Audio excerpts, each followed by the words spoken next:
All right, I think we're up and running. Hold on, let me check and see real quick. I'm gonna check my signal, grab the link, do social media posts, and then we're going to get to work here for a couple hours. We're working on Strixhaven. And then we're going to get to work here for a couple hours. We're working on Strixhaven. Yeah, okay, that sounds pretty good. I can drop that down, get that out of the way. Grab the link. Yeah, we're redesigning the Strixhaven sport, Mage Tower. We're rebuilding it into a 5e combat sport. So we can have a PvP combat scenario where you aren't just killing each other. You're actually trying to score points in a sport that you can have either PvP, or you could have like the DM controlling NPCs as a team, and then the players on the other side controlling a team. And so we're building the rules for that. So give me a few moments here. I'm doing some social media posts so that I can get word out that we're kicking around. So I'm just on my Discord server and my Blue Sky and X Twitter. If you catch me on any of those, say, hey, what's up?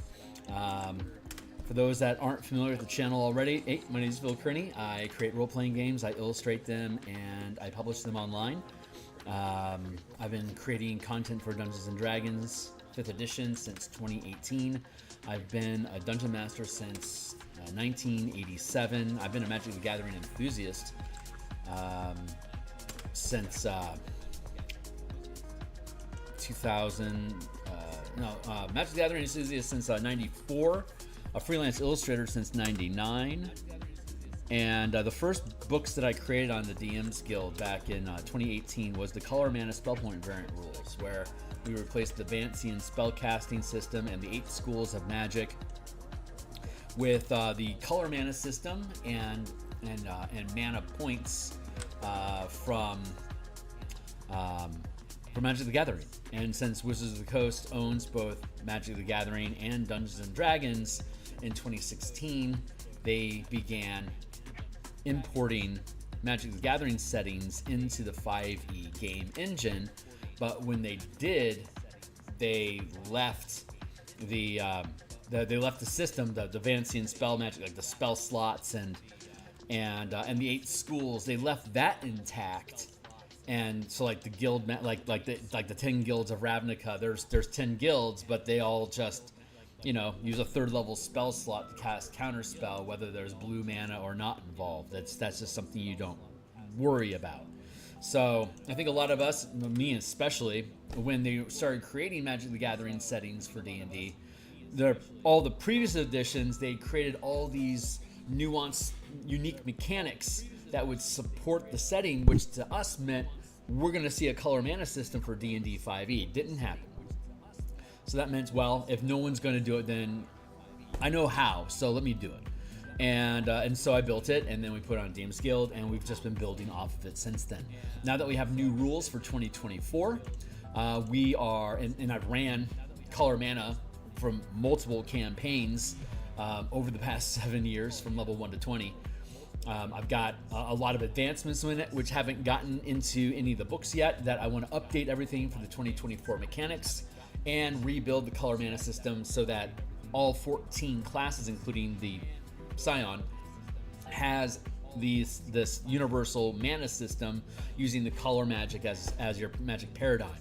And we've spent a lot of times in previous episodes here talking about building that out, especially for the martial power system, which converts the barbarian, the fighter, the monk, the rogue, the martials into a half-casting sort of character that has powers instead of spells, so that you're not a spellcaster, you're channeling powers, kind of like the Book of Nine Swords from 3rd edition, for those that know. So just to wrap up the intro here, if you think this stuff is cool and you want to find out more, like, subscribe, hit the bell. Hey, new subscribers, thanks a lot, guys. Like, subscribe, hit the bell icon for notifications when we're live in the future. Here, I pressed the wrong button. If we go to click more, here's a bunch of books I've already created, including the Color Mana system. All these books have free previews, so be welcome to click on anything that grabs your attention and open up the preview document and check it out if you want to buy it. God bless you.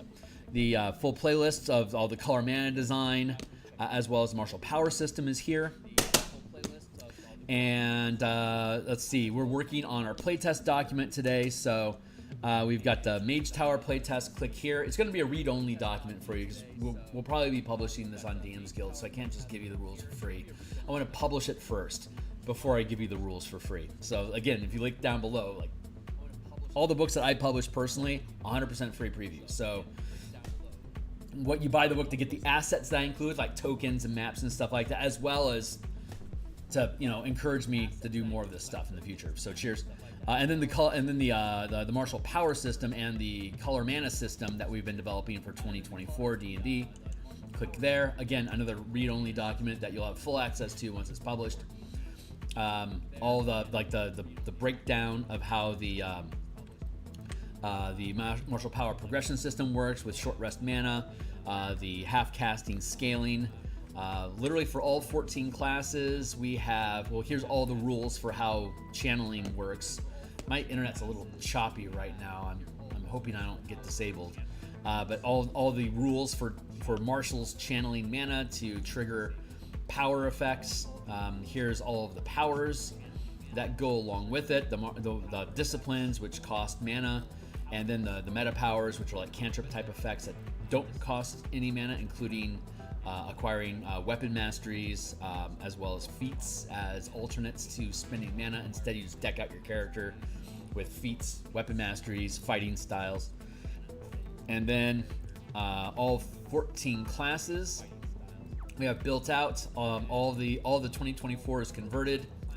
The scaffolding for the class, all the class options that you get in 2024 that have been modified by using mana instead of as listed raw in the player's handbook. That's all here, as well as the 4 subclasses that are presented in 2024 player's handbook, and what we call the Forsaken Barbarian Paths, which are all the subclasses that have yet to receive an official 2024 version. We've converted all of them into 2024 rules using the mana system, including all the bonus powers that you get, because every class gets 10 bonus spells or powers, or both, depending on what you are. And we've done that for every single class. So all of it's in here from level 1 to 20. When I run campaigns, I typically run a game from level 1 to 20 in about 270 hours. Typically takes about 15 months at 3 hours or so chunks at a time. So I've ran multiple campaigns using the system, and it works. I think it works fantastic. You just gotta be used to, it's just variant rules. You just gotta get used to them, and then they make sense. So I try to do everything I can to make these things as easy for people to absorb and make use of. But it's a really big document. So once I scroll past all the class stuff, we then get down into here's the Scion, Sorcerer. Here we go. Then we have the Ravnica backgrounds and the Renown system that's been updated using 2024 mechanics in the Bastion system. And then we have Strixhaven college credits in the Bastion system using basically the Renown system for college credits instead, along with backgrounds for each of the colleges. And then we've been chewing on the, here we go, Strixhaven. And then we've been chewing on the Theros piety system to emphasize your devotion to the colors of the god that you worship, as opposed to not necessarily specifically the god, but creating perks and benefits for increasing your piety with a specific color. So there's 5 gods in Theros that are each devoted to a specific color, which we all have listed out here. And so as you gain renown with each individual god, you basically choose of the colors that are available to that god, which one do you want to advance your devotion to. And as you continue advancing your devotion, you gain more benefits towards having that color in your mana pool. So, hey, what's up? Hornetico, hey man, how you doing? So specifically to Strixhaven, Strixhaven has there's Strixhaven Curriculum in Chaos that Wizards published a couple years ago, and it has back to the previous chapter. One of the chapters of the adventure is a Mage Tower match. So let's go to here. This. So Here we go. Here's the Magic the Gathering card, the stadium. I forget the name of the stadium, but there's a stadium where Mage Tower takes place. As you can see here, these towers are 40 feet tall, and there's no obvious way to get up to them. The way that Mage Tower is briefly described, because they don't go into detail, they just describe it as an idea. The idea is that each team has a mascot, or like basically like a ball, and each team has a ball, and it's at the top of each tower. My tower here has my mascot at the top, and I want to get my mascot from the top of this tower, and I want to put it on top of that tower. And if I do, I gain a point. And each match, there's 3 periods like hockey, and each period is 20 minutes long. And at the end of the 3 periods, whoever has the most points win, kind of like with hockey. And now when they take that idea, that was an idea in Magic the Gathering. And so they have athletes and stuff, and some cards and stuff that are flavored like around a Quidditch match from Harry Potter, right? But it's Mage Tower. So there's a number of cards that you can use, like enchantments and instant effects and sorceries and stuff as card mechanics that are expressed through this Mage Tower game. So when Wizards translated Strixhaven into D&D, they took the idea of Mage Tower, and instead of providing actual rules how to play, they made it a skill challenge test. So however many people are on a team, like if you have 3 people on your team and the DM has 3 players on the opposing team, the DM and the players would each make an ability check with the ability that they prefer, with the skill proficiency that they prefer, whatever they can narratively get away with doing. They then make a die roll, and then the result of your ability check is added to the ability checks of the other participants, and whichever team has the highest accumulated result of skill tests, whoever has the highest total wins the game. So it's all, you can resolve the entire match narratively. You can describe how your characters are competing, but it just comes down to a die roll, and then you're done. Like it could be a spellcasting check if you're doing spellcasting and stuff like that. And they have a couple light rules, like if you spend a spell slot, you gain advantage on the roll, stuff like that. So it's very, very light, very trite, very fast. But that's how Strixhaven is in general. Hold on, let me catch up. What's up? It's going well. Good. I got injured recently. Oh man, but making more progress on my Mutants Mastermind. Eminem, man, good job. Keep up. Mutants Mastermind, man, keep at it. So what we like to do here is we like to look at the 3 gears of adventure in D&D and shift gears in your narration. Like for example, there's the social pillar, there's the exploration pillar, and there's the combat pillar. Those are the 3 pillars of adventure. Social pillar is basically just descriptive text and narration. There doesn't have to be any die rolls in it at all. It's just conversation either between you and the DM, your character and an NPC, or characters and characters. Those are basically the 3 action loops inside of a social encounter. Maybe you'll learn information, you'll get a plot hook, you'll get a reward, who knows. It's just, there's no real die rolls involved. It's kind of the connective tissue that ties the game together. And then you have exploration, which is generally expressed as like wilderness exploration or dungeon exploration or exploring a city, which is generally described as making ability checks. So the way that they describe running Strixhaven is essentially the exploration pillar. Even though you're not really exploring anything, it's just ability checks that you're making to resolve whatever challenge is involved, the exploration pillar. And then there's the combat pillar. A social pillar can span weeks, months, years, or minutes, or seconds. Just depends on the narrative of the scope. Ability checks generally is going to be anywhere from 1 round to a day, maybe a week if you're like building a magic item or something. It could be months, but generally it's going to be a shorter time frame. And then combat is measured in 6-second rounds and has the highest degree of action economy. Movement, actions, potentially multiple actions inside of one action, like making multiple attacks during the attack action, bonus action, and reaction. So you've got move, action, bonus action, reaction, bonus action, move, and then object interaction is tacked on to an action. So you kind of have 4 or 5 different types of action economy that are spent in combat every 6 seconds, and every participant in the battle has that much action economy. So social could take the least amount of time or have the least amount of resources expended on it.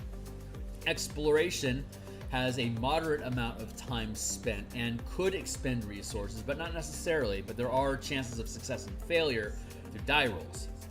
And then in combat, it has the slowest pace of time with the most amount of decisions to make, with the most amount of resources being expended.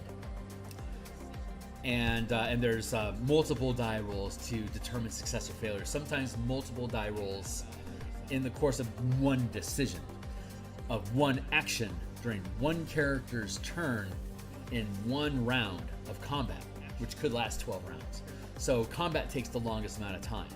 A lot of the work that we do on this stream is taking a concept and then playing with it in different pillars of adventure to see how it changes the mechanics, or to find something that might be more satisfying to play as a game.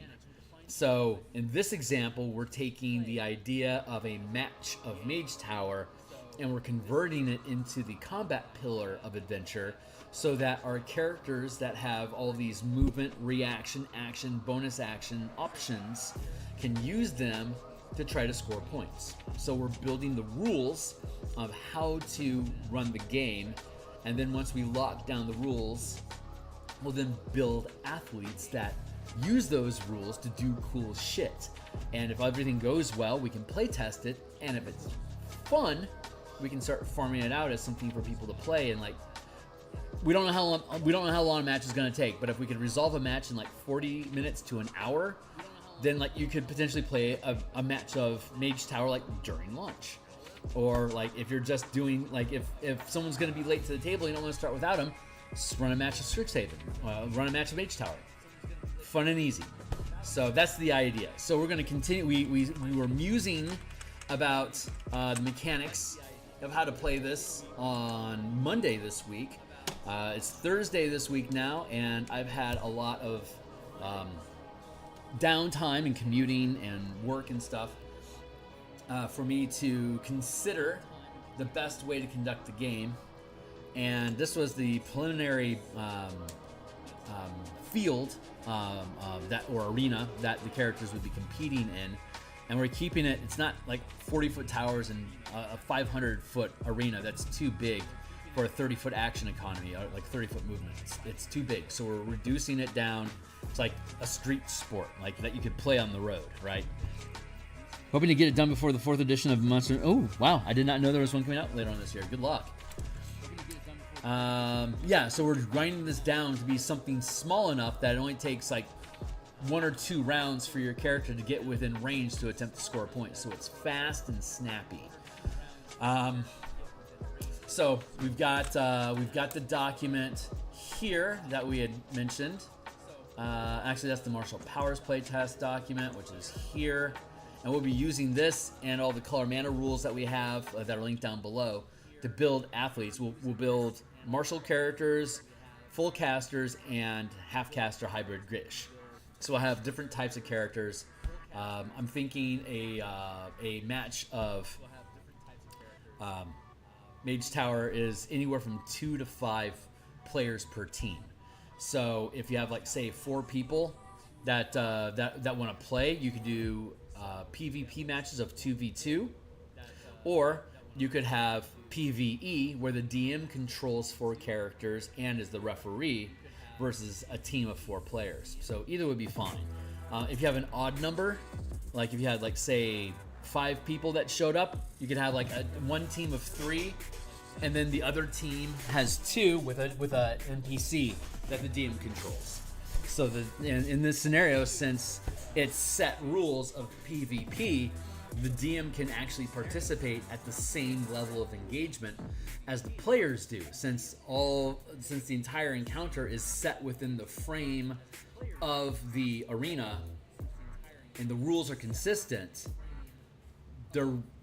other than being a referee, there really is no need for a DM. It's just being able to call consensus on how things should work. And there should be an arbiter. So there should definitely be a DM, but that DM can also be a player, because there's no, you know, NPCs if you don't want there to be. Or everyone can be an NPC, and the DM's going to play 4 or 5 characters at a time. And then you can have those synergize together anyway. So that's the idea. So this is the martial power system, and then let's click here to the Strixhaven Mage Tower. Click.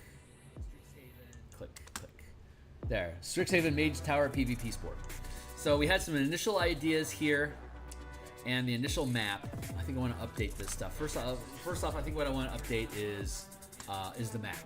So, and I like most of this, but I just want to go in and revise it a little bit, because I don't want anything to go out of bounds, because I don't want to have to deal with, you know, being out of bounds. That's just a pain in the ass. So let's grab some black. We're gonna start. We'll start here. Go off this way. That feels pretty good. Right here. Hopefully this won't take very long. This shouldn't take very long. I'm gonna go to 100% smudge. Let's grab our guitar pick here. So we can just push. There. So I want to have 20 feet up. We got what here? 5, 10, 15, 20, 25, 30. I want to pull that out a little bit more. 5, 10, 15, 20, 25, 30, 35, 40. 5, 10, 15, 20, 25, 30, 35. 5, 10, 15, 20, 25, 30, 35, 40. Perfect. Cool. And then we're going to take this. We're going to go here. So we're defining the boundaries of the match, and if we just don't have anything, like you can't cross outside. Just make it easy. You can't cross outside the border of the live area. This is supposed to be 1, 2, 3, 4, 5, 6 squares past. 1, 2, 3, 4, 5, 6. Cross across this way.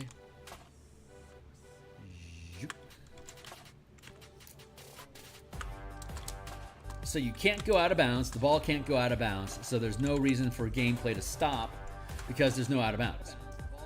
And then I was contemplating last time how to score a point. And so the way that Mage Tower is designed, it's that you have to put the mascot on top of the opposing tower. But that's, if it's a 40-foot tower with no obvious way to climb up there, that means that everyone has to fly.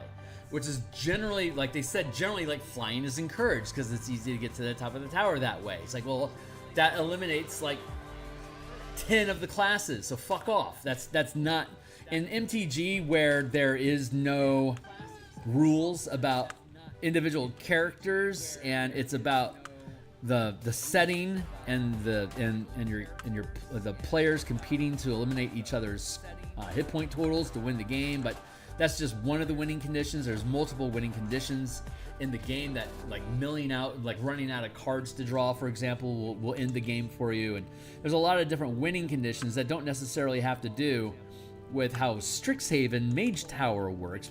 That's just a narrative idea inside of that particular card setting. So the actual rules of Mage Tower technically don't fucking matter, like, at all. So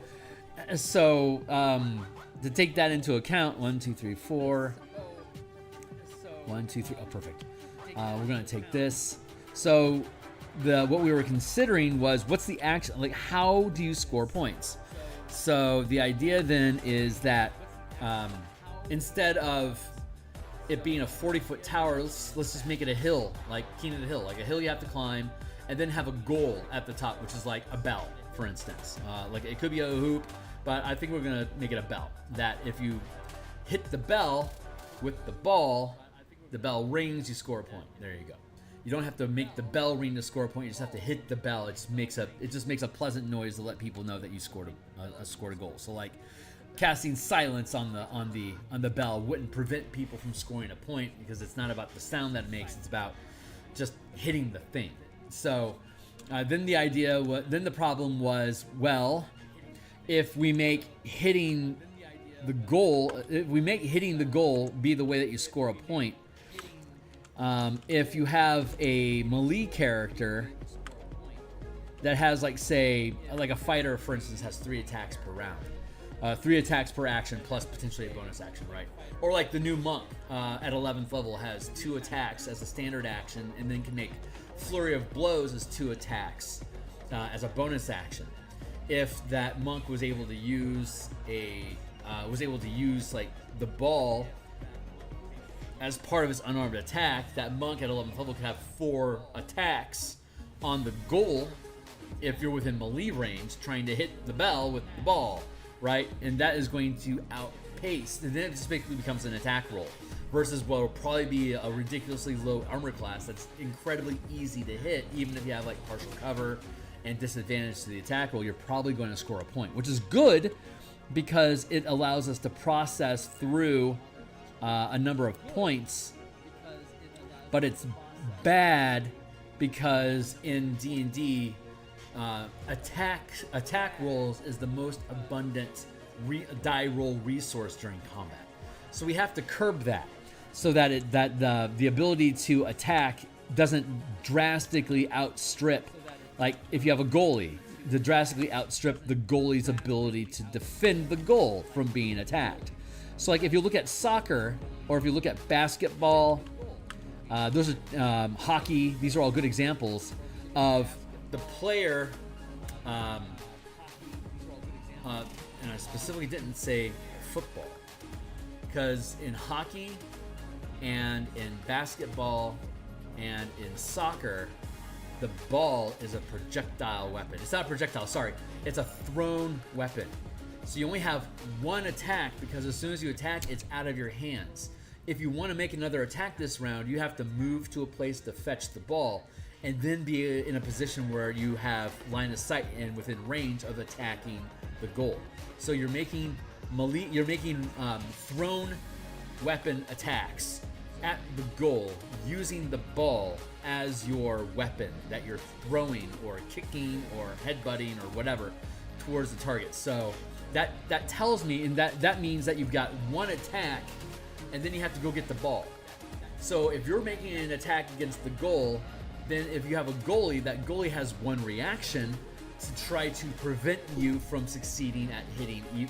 Assuming that you would hit the goal, the goalie then can use their reaction to try to prevent you from succeeding in a number of different ways, of blocking the shot, of turning, of like taking away points from your attack roll, by like doing like bait and switch as a maneuver, as a battle master to make you become the target of the attack instead of the bell. So if they hit you, who cares? You don't score a point because you bounced the ball off my chest. That's how I'd express like bait and switch as a sport option instead of a combat option. So there's a lot there. So what we need to do is then make the weapon, the ball, a weapon that's a thrown attack. I'm also thinking about like the catapult spell. You could target the ball with catapult and then fling it towards the goal. So one of the things I actually want to do right now is actually look up catapult. Like Misty Step would allow you to teleport within 5 feet of the goal, but it's still a thrown attack. So when you make the attack, it's out of your hands. So you have to then get the ball, and if it's just loose, somebody else could potentially grab it as a reaction, or if your action economy is ended and it's somebody else's turn, you can't go grab the ball again until it's your turn. Now you have to wait for someone else to grab it. But there's 2 balls. So there's the ball that I have that I'm trying to hit your goal with, and then you have a ball that you're trying to hit my goal with. So I have to attack and defend at the same time. So the idea then is, well, what if my character can fly and I steal your ball and I'm the only one on the battlefield who can fly?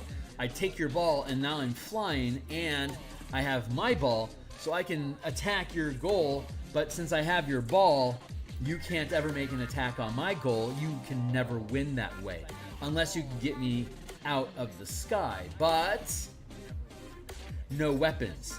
So you can't just like throw a javelin at me and use the topple mastery and knock me out of the sky.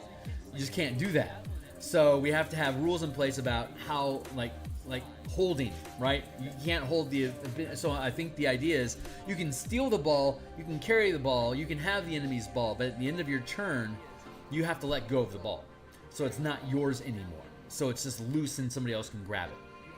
So I think that's another rule that we need to have in place. And so now we're starting to pretty much lock down. Like there's not a lot of rules left at this point. Let's look up Catapult. Let's see. I don't know if it exists in 5e24 or not, honestly. Spells from Elemental Evil. Catapult Munition. Catapult. Catapult. Catapult. I'm probably going about this the wrong way. Yeah, I get it. Wizard spells. Nope, that's Princess of the Apocalypse. Xanathar's Guide. Yeah, I think I would have seen it by now if they had picked it up. Let's just go to the game rules real quick and spells. And let's just type in Catapult. It's probably the easiest fucking way to do this.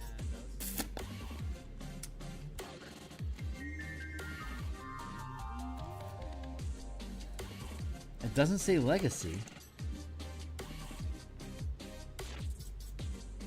Let's find out. Let's find out if I have a restriction. Source category core.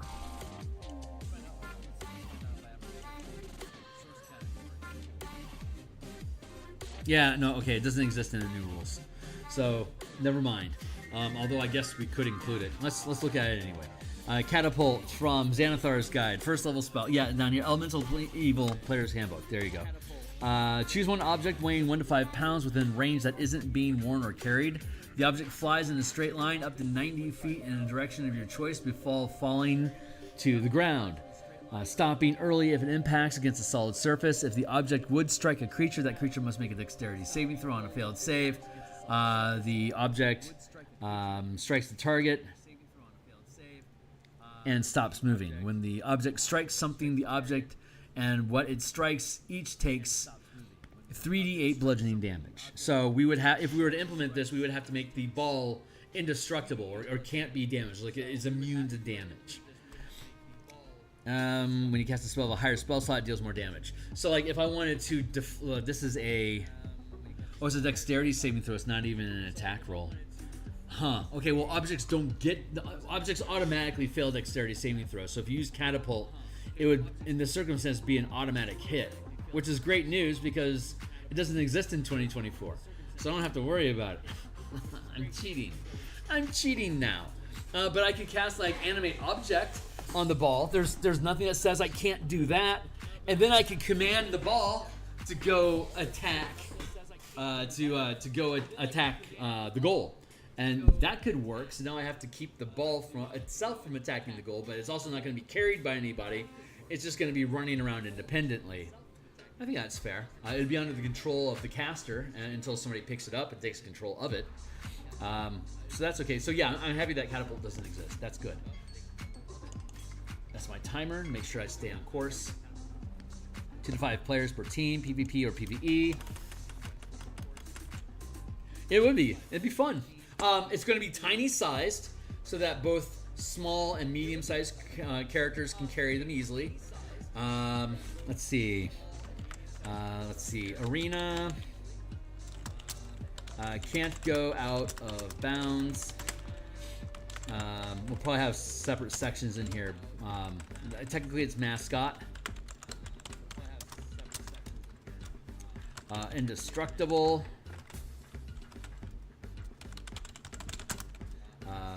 Tiny size.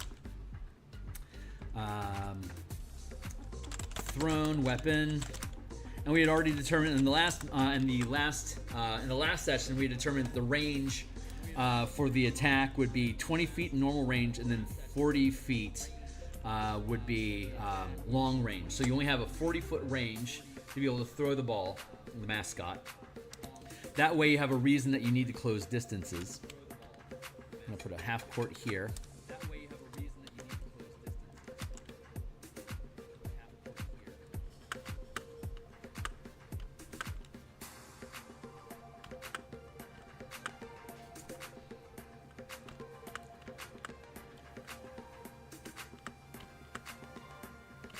I'm imagining like a pyramid that's difficult terrain to climb. That's more of an impedance to the goalie than it is to the attacker, because you could like, and then the actual goal is here. We'll put a G here for goal. So you could be standing here 5 feet away and you're still making a thrown attack against the goal. But like if I'm here trying to throw and I've got a goalie in the way, you've got cover, so it's going to be a +2 to the armor class. And the like if this was a monk, I could like say use deflect attack, deflect missile, to prevent you from hitting the goal. So we actually, although I don't want hit points involved, so you can't kill your opponent.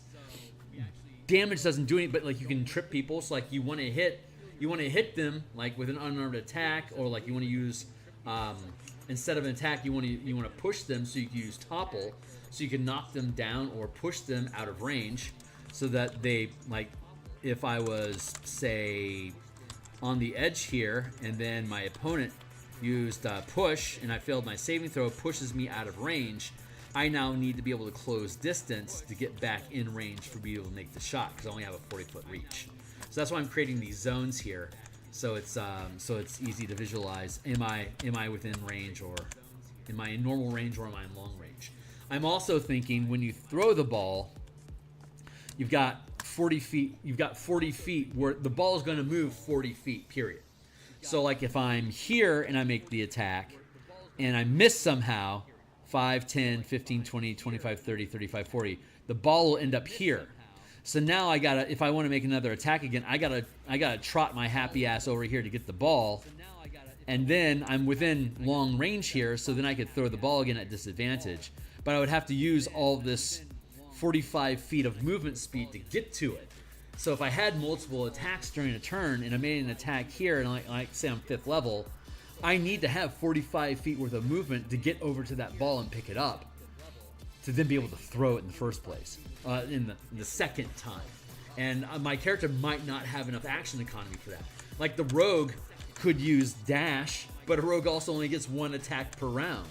So like maybe I would want to make like a 2nd level rogue, 5th level fighter as a 7th level athlete, so I can use my bonus action to get an extra dash, so I can leave both my attacks open.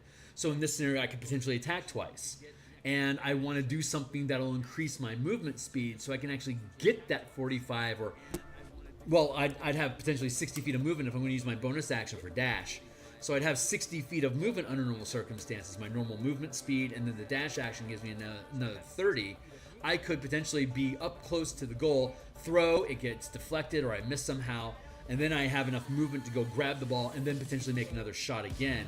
But if I was if I'm out here, right, I'm going to be making an attack roll at disadvantage, because this is the dis range and this is the normal range. So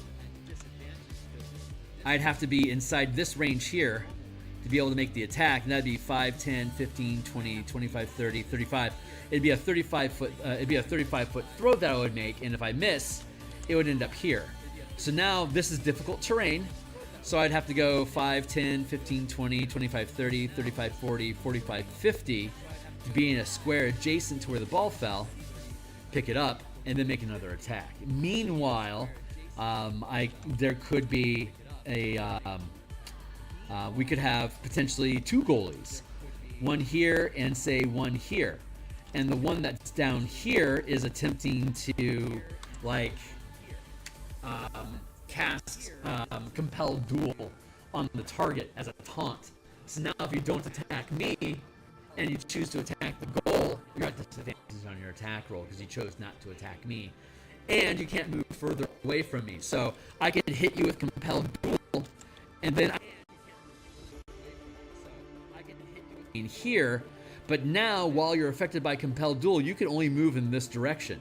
You can't move closer to the goal. You can't get within normal range. So you're stuck with disadvantage out here until you can break the compelled duel. Meanwhile, I made my shot with disadvantage and I missed. So I missed, so the second goalie may have held their action so that when the ball is thrown, If it misses, I'm going to immediately move to where the ball is at as my dash, as a dash action to pick up the ball. And since I'm using a dash action, the object interaction to pick up the ball is a free action for me to incorporate into my movement, to move and scoop up the ball. Excuse me. Now at the end of this guy's turn, I use my reaction. I now have control of the ball. If he wants, I can hold on to that ball. I stole that ball from my enemy, and I can hold on to it until the end of my turn. And then I have to let go of it, and it just drops into a square adjacent to me, wherever I want it to be, within bounds. And then that ball is now open for somebody to come and grab. But I could also choose, I can choose a square within, if I pick up the ball here, I could choose a square within 40 feet of me, because in 5e2-4 you can attack a space. That's how you attack invisible creatures with disadvantage. You choose a space that you think the creature's in, and you make an attack roll with disadvantage. And if you hit, congratulations. Otherwise, it's just a miss, because they might not even be there, but you're going to make the attack roll. So if I'm here with the ball and it's coming at the end of my turn, I could 5, 10, 15, 20, 25, 30, 35, 40. I could throw the ball so it lands over here. And if you're over here, okay, 5, 10, 15, 20, 25, 30, 35, 40, 45, 50, 55, 60, 65, 70, 75, 80. I would literally have to be a rogue that moves, dash, move, and then bonus action dash to be able to get close enough to scoop up the ball at the end of my turn. And then I would have a reaction that's available, but I'm not necessarily sure how right now I would use that reaction. So this is how I'm thinking the action economy would work. So having speed is going to be really useful. Having multiple attacks is going to be really useful. And then having options for your reactions to do different things is going to be useful. And then there's buff spells and stuff. Like I could turn, if I turn myself invisible and I just disappear from the battlefield, it's going to be difficult to track me until I throw the ball. And when I throw the ball, I'll have advantage on the attack roll because I can't be seen. So that's a way to give myself a buff. But as soon as I make my attack, the invisibility ends, because that's how the invisibility spell works. So I can blip out until I make an attack. I'll have advantage on that attack. So we're going to want to have ways for us to drop fairy fire or glitter dust or axiom strikes or true sight to be able to reveal invisible targets, dust up appearance. We're going to want to have things that are going to allow us to overcome that option of turning invisible. That's a really good, the ranger's ability to vanish, just turn invisible and not appear again. That's like an 11th level ability, but if you're running an 11th level match, your ranger being able to turn invisible and stay invisible until the end of their turn means that they could invisibly throw the ball, fetch the ball, and then potentially throw the ball again. Yeah, I'm starting to like these ideas. I think this might work. And we'll have to see if invisibility is too powerful or whatever. We'll have to figure that out. But this is what I'm thinking the arena looks like. You would start whenever you score a point, the game would reset, and you would go back to your pyramid. Free transform, flip vertical.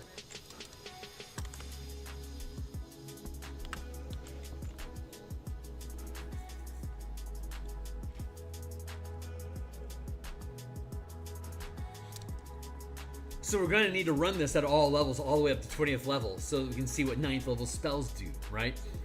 You can't just wish to win the match. I mean, I guess you could from a campaign perspective, but inside the game, just wishing to win wouldn't work because you have to accumulate the points. And it can't be, I wish we had gotten 15. I wish we got 15 points in this match.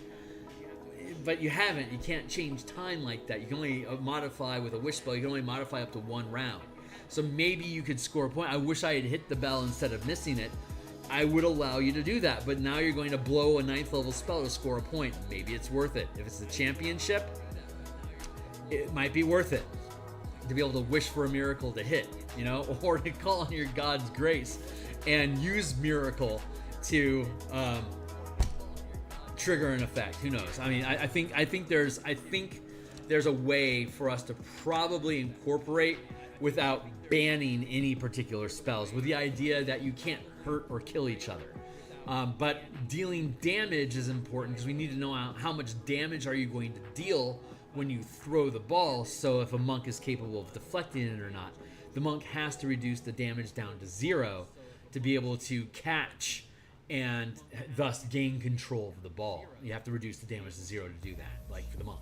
So I believe that we'll be able to find a way to make everything in game, all the game mechanics we have for D&D, work inside of this sports idea.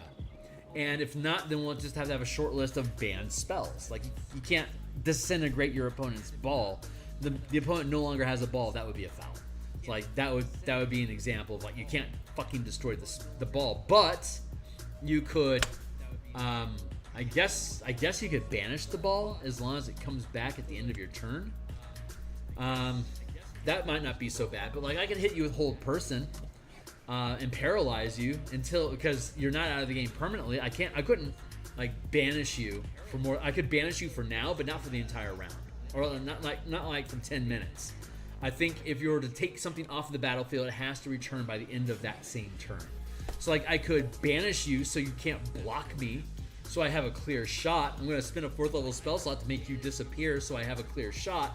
And then at the end of my turn, you'll automatically succeed and return to the battlefield. I think that's fair. So we might have to have a couple caveats like that, but I'm hoping that there's few of them. Like, don't disintegrate the ball, right? Don't cast Power Word Kill on your opponent, like stuff like that. Can't do that. I think that's fair. Teleporting, Misty Step, that sounds fair to me. To be able to teleport into place, open up a dimension door, or like an arcane gate between the two goals, so you can just step from the goal to the next goal and then make your shot.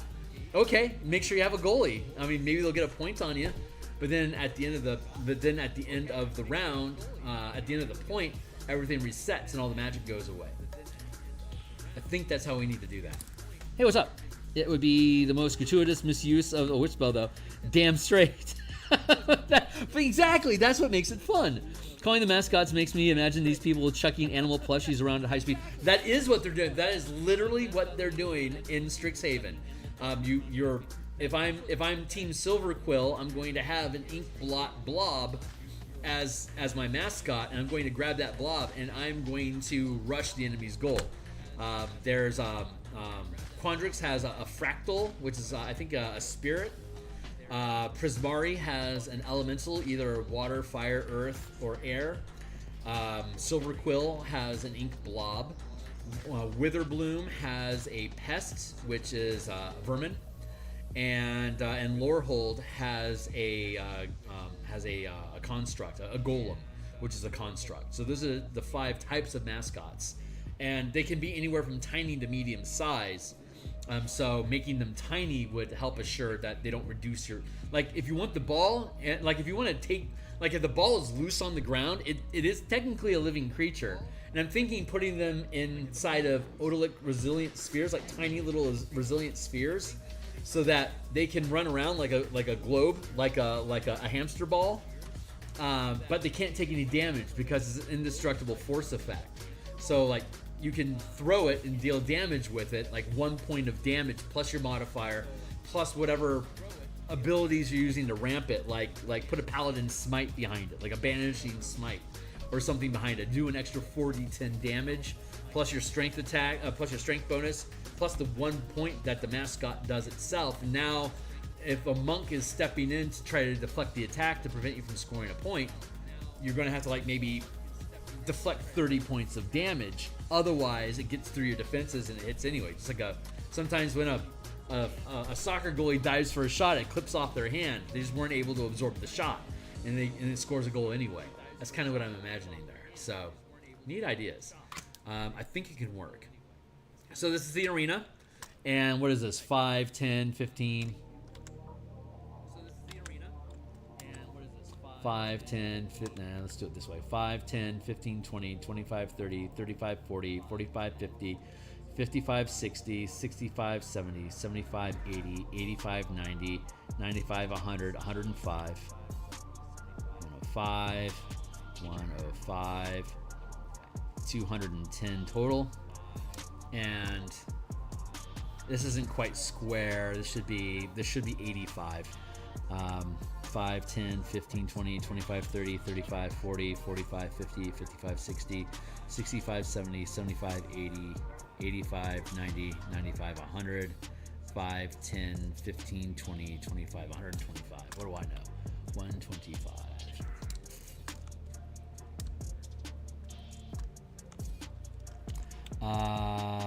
This is this, and this is norm.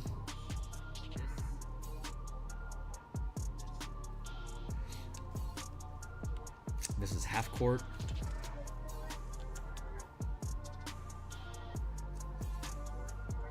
Not that half court means anything. If there was a single ball, I'd say you'd have people do a tip off here and here. Whoever wins initiative grabs the ball first. Would make sense, but the actual rules of Strixhaven is that each team starts with their own mascot at their tower, and then you proceed from there. So for us to be able to make a shot, we've got 5, 10, 15. We'll let's say you have to occupy the space of the mascot to pick it up. Let's say that, just to make it easy. So 5, 10, 15, 20, 25, 30, 35, 40, 45, 50, 55, 60, 65, 70, 75, 80, 85. I have to move 85 feet just to be able to make, 85. Was that right? 5, 10, 15, 20, 25, 30, 35, 40, 45, 50, 55, 60, 65, 70, 75, 80, 85. Yeah, I've got to move 85 just to get within range to make a throw at disadvantage.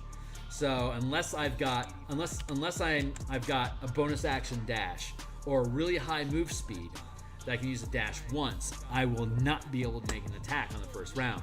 Meanwhile, so I've got to cross all the way to here. I've got to go from, let's lock this. I'm pretty happy with this. Get rid of that. Trash. There. So I've got to go 85 feet to get to this point. But the defending team only has to go 5, 10, 15, 20, 25, 30, 35, 40.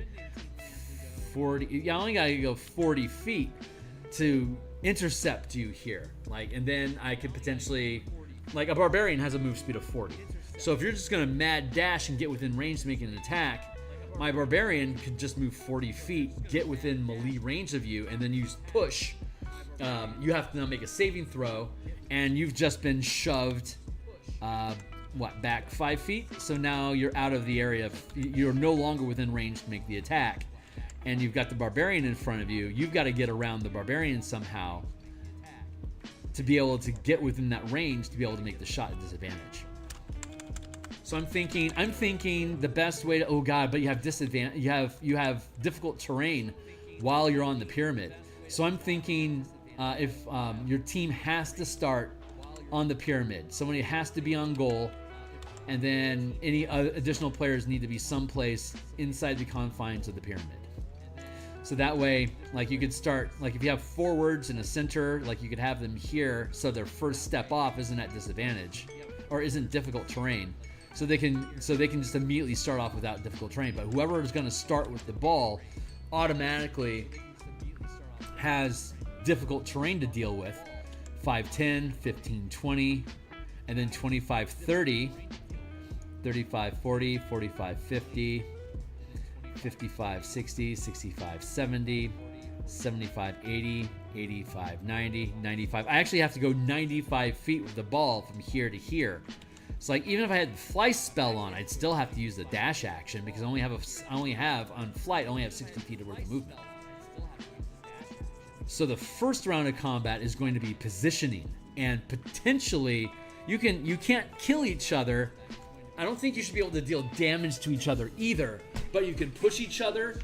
If you knock somebody prone, it takes half their movement speed to stand up again. That's tripping people. Tripping people in this game is fucking great because it slows down their movement speed. It takes away. At least it's going to take 15 feet away from their movement. So if you can constantly trip whoever has the ball, they might be able to retain control of the ball, but they're constantly on their ass. They're not making any progress. and then you could attempt to steal the weapon from. You could attempt to steal the ball from them, and then just throw it randomly away from them. So you knock them down, you steal their ball, and you throw it off to the nethers of the court. And now your team has to go scramble and grab the ball. So you could potentially just keep the ball, like you could hit it with telekinesis, and then move the ball. But then obviously at the end of the round you have to drop it, so it's just gonna drop. And then when it's your turn again, you can hit with telekinesis, and you can move it again someplace else. Like that would be a completely viable strategy. But that's like what? It's like a 6th level spell. But like the telekinetic feat, where you have Mage Hand, that would completely come in handy now, because even a Mage Hand can pick up and move a ball because the ball is light enough that it can be affected by Mage Hand. So now, God, like the Arcane Trickster Rogue is looking like a really great athlete for this game. Now, but anyone that takes the telekinetic feat can manipulate the ball with their mind as well. So like there's that opportunity to play around with. There's a lot of I think there's gonna be a lot of really fucking cool ways to mess around with this. So I like the field. I like how it's sitting. I like that the first round is just getting into positions, and I think that's fine because that gives everyone a chance to have initiative, so that everyone can have their reactions prepped for when the team does get within range. You can decide what your opening strategy is going to be. There could be like all offense, or like you could have like an aggressive defense where you're trying to knock the ball out of your enemy's hands, or you could have a passive defense as a goalie where you're trying to use interception, deflection, the protection feat.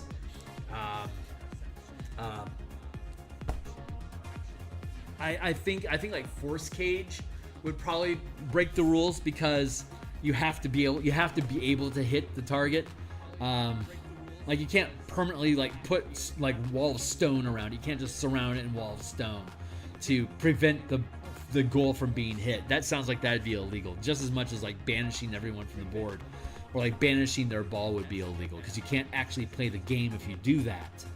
It stops the game from being played. Anything that stops the game from being played would be considered, I think, should be considered a foul, and then it just causes a reset. I guess 3 fouls and you're out. Like if we're just doing a PvP match outside of a campaign, then you don't have to worry about fouls, because it would be, that's an illegal move, choose something different, right?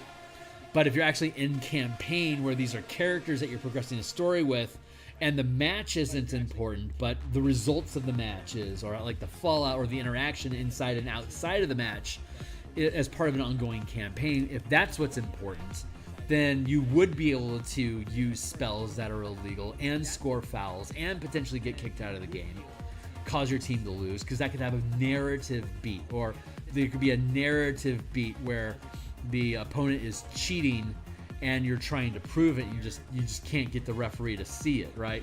So that becomes your challenge of proving to the referee that the enemy team is cheating. But that's a narrative beat. That's not actually a PvP issue. So that doesn't sound like that would be within bounds.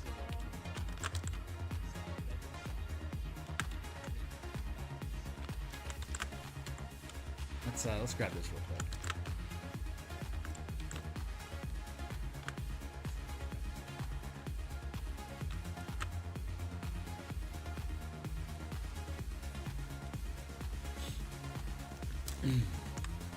Save that. So let's see.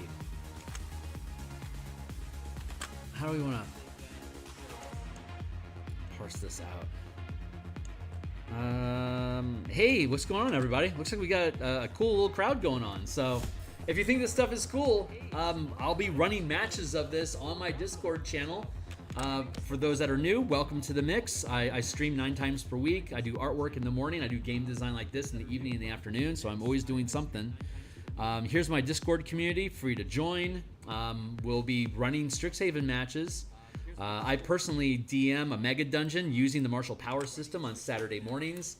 We can take up to 5 players. Typically, it's first come, first serve. But if there's a tiebreaker, I generally defer to whomever has participated the most. But y'all are welcome to kick through, and if you think this stuff is cool, be welcome to drop a comment. So we've got the arena, we've got mascots. I'm not sure necessarily how to break down the rules of all this. Arena can't go outside of, but I guess that's players.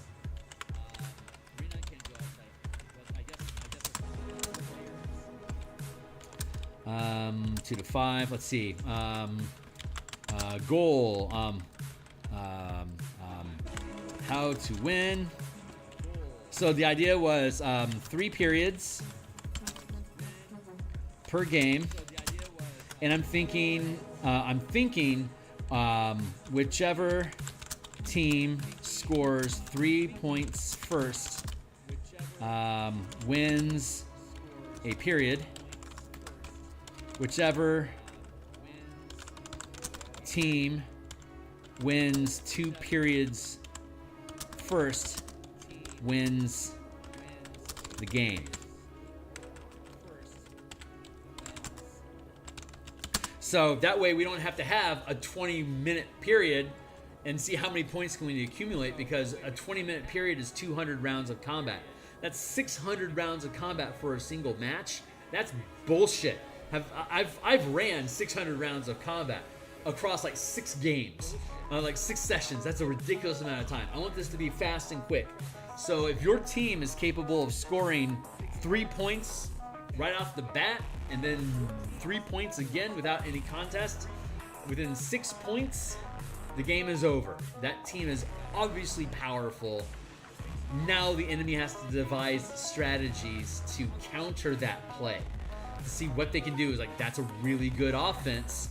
What do we need to do to break it?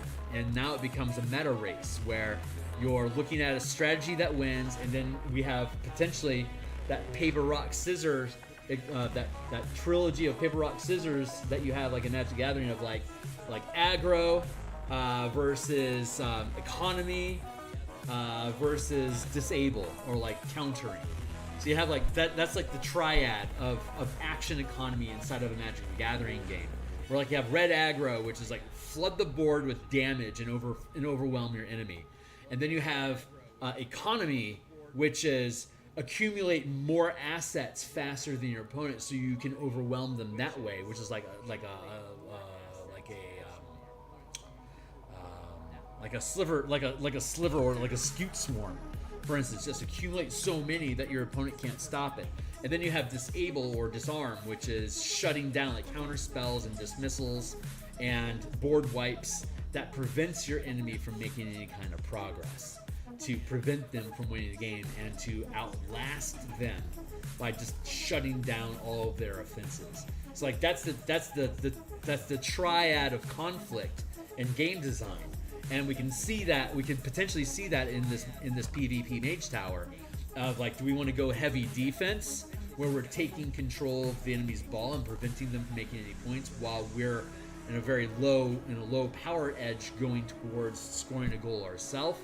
If our team is all aggression, our all defense might prevent their all aggression from working, so that our minimal aggression is met with minimal defense from the enemy team. So it's a matter of, are your heavy aggression, can we counteract that with heavy defense and trust that we have enough offense left over to be able to overcome what little defense that they have?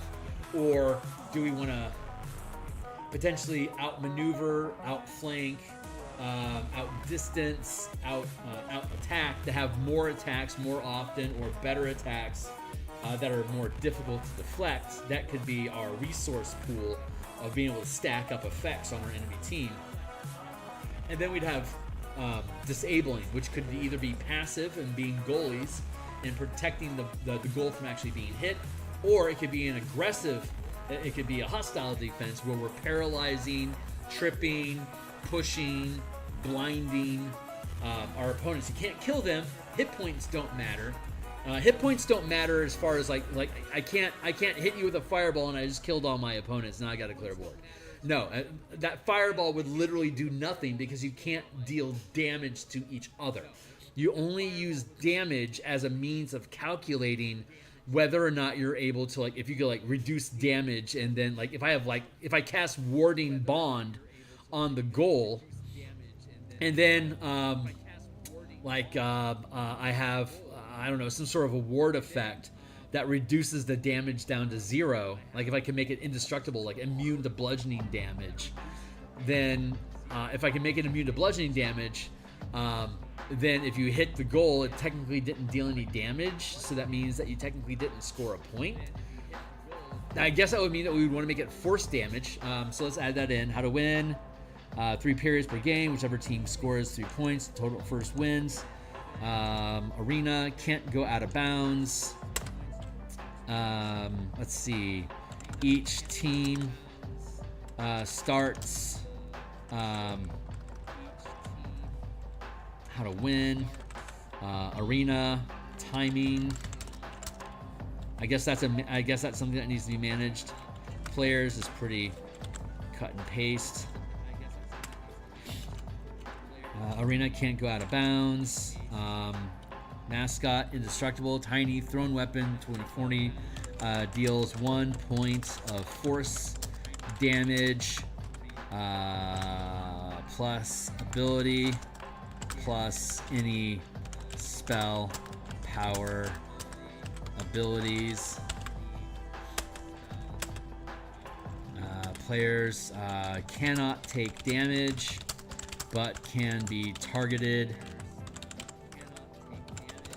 by effects.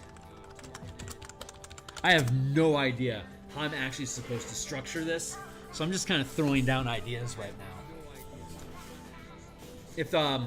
If anyone has an idea or wants to interject or has a question about how these interactions would work, you are more than welcome to drop comments down below, and I'll try to address them as they pop up. But right now I'm just kind of trying to brainstorm through all the shit that we might have to worry about cropping up. We need a rule for everything, so we know. What do we say here? We say that good rulings require good rules.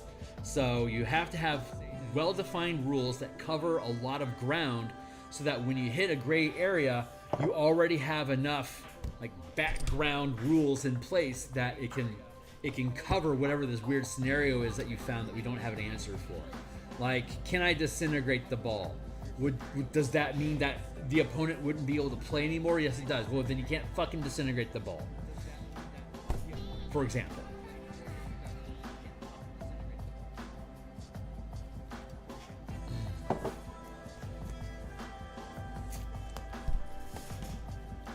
How to win. Players cannot take damage, but can be targeted by effects.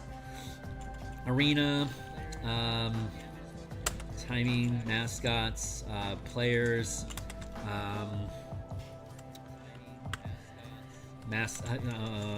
deals 1 point of damage, force damage, goal,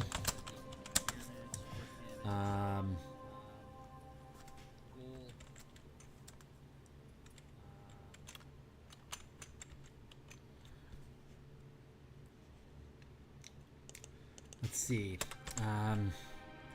Make a ranged, make a thrown weapon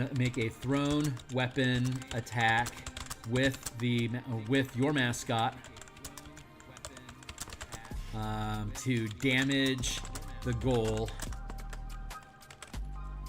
to deal 1+ point of damage.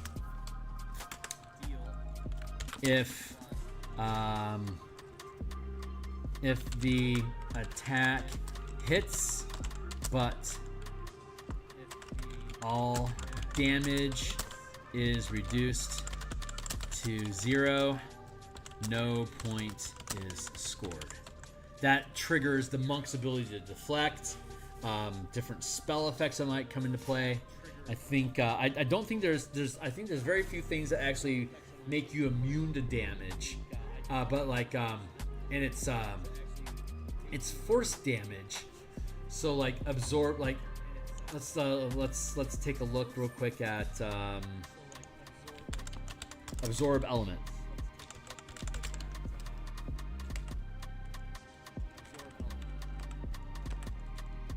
I mean, no match is found. Oh, that's because I'm on a spell tag, of course.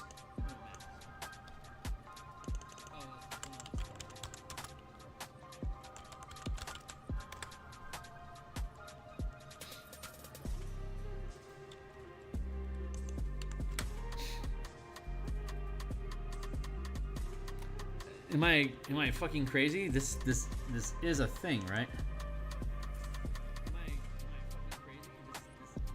Fuck it. Let's see all of them.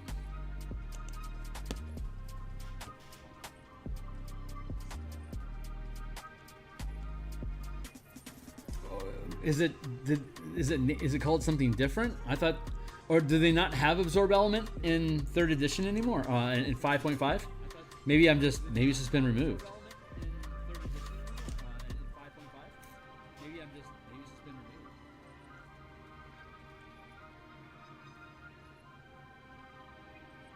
Huh.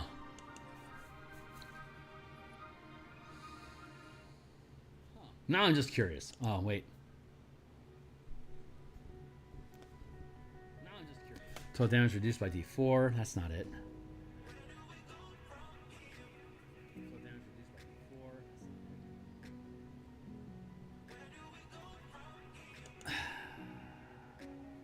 I feel like I'm going mad.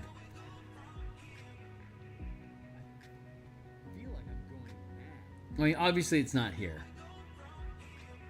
Whatever I thought I was looking for apparently doesn't exist anymore, so game on, I guess. Whatever I thought I was looking for apparently doesn't exist. So you cannot take damage, but can be targeted by effects to reduce their abilities.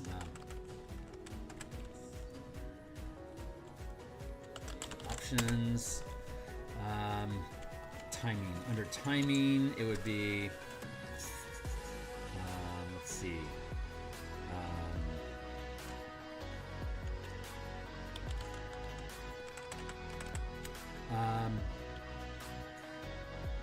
Athletes gain 1. Athletes take 1 short rest between each period, and long rest at after takes 1 short rest after 1st and 2nd period, long rest after 3rd period for the purpose of ongoing games. And if all you're doing is a PvP match, the duration, it doesn't have to be an hour. It doesn't fucking matter, because all there is the period, the rest to get your short rest resources back. Great news for the monk, great news for the warlock. And then you have your 2nd period, and then you get a short rest again, and then you have 3rd period, and then that's your long rest. So you could start another game fresh immediately. Let's see.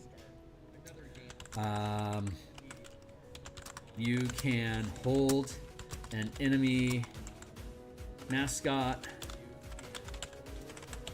until the end of your turn. You then automatically drop it into an adjacent square.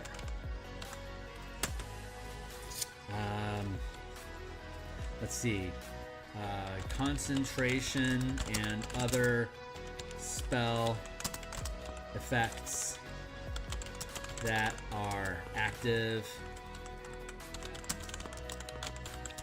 end when a point is scored.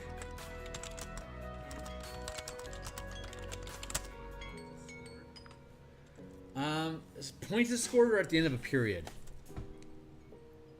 Concentration and other spell effects that are active end at the end of the current period. Let's try that for now.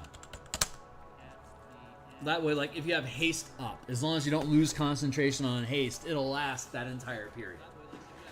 If you cast Arcane Gate, maybe, hold on. Arcane Gate might only last a round. I know that Dimension Door only lasts 1 round. Let's check out Arcane Gate real quick just to see how that goes. Arcane Gate. I think it's a 5th level spell. Duration 10 minutes. You create linked teleportation portals. Choose 2 large unoccupied spaces on the ground that you can see, so it can't be on the pyramid. One space within range and the other one within 10 feet of you. 500-foot range, so within 10 feet of you on the ground off the pyramid. The portals are two-dimensional glowing rings filled with mist that blocks sight. They hover inches from the ground and are perpendicular to it. A portal, so the pyramid,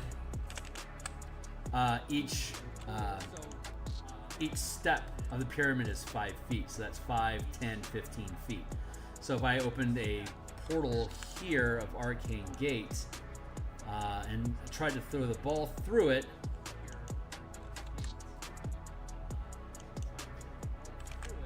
it would hit.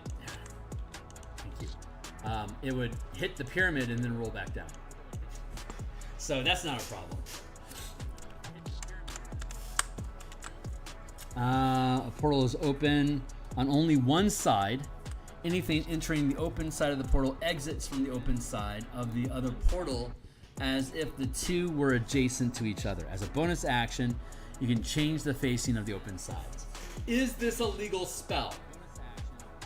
It's a 5th level spell, a 6th level spell, so you have to be an 11th level caster of some sort. Legacy. You have to be a sorcerer, warlock, or a wizard to cast the spell. You have to be 11th level, which is totally feasible. You could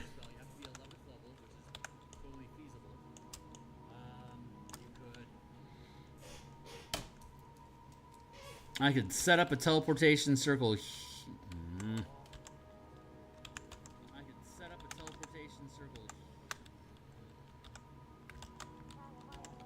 There. I could set up a teleportation circle here and have it exit here. So when I step through, I'm now within normal range of hitting the tower. I'd have to cast the spell.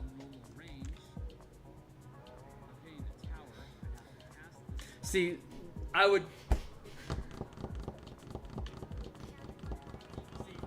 It's a 6th level spell, and you don't get a lot of those. 6, 7, 7, 8, 9. If you were using normal spell slots, you'd have 4 uses of Arcane Gate.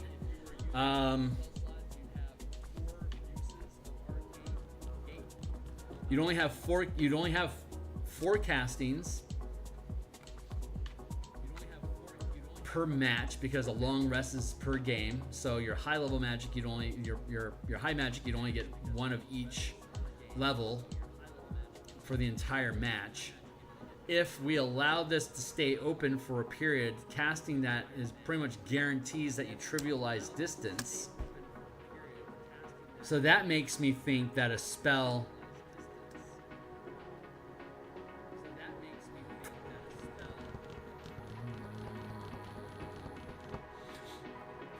if this how about, okay, so I think something like that should end, like Arcane Gate, that's a neat trick, but I don't think it should stay on the battlefield after you score your point. So I think let's try this.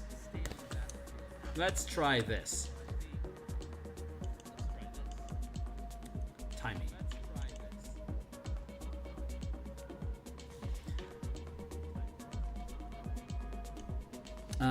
We'll go with all ongoing effects end when a point is scored. If the effect requires concentration, you must make a Constitution saving throw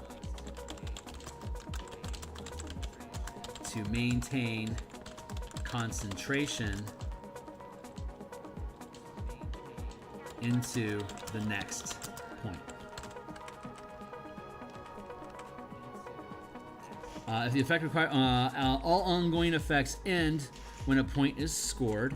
If the effect requires concentration, you must make Constitution saving throw when a point is scored to maintain concentration on the effect. that feels fair. Like that Arcane Gate spell, that should, yeah, because that's just cheat the win.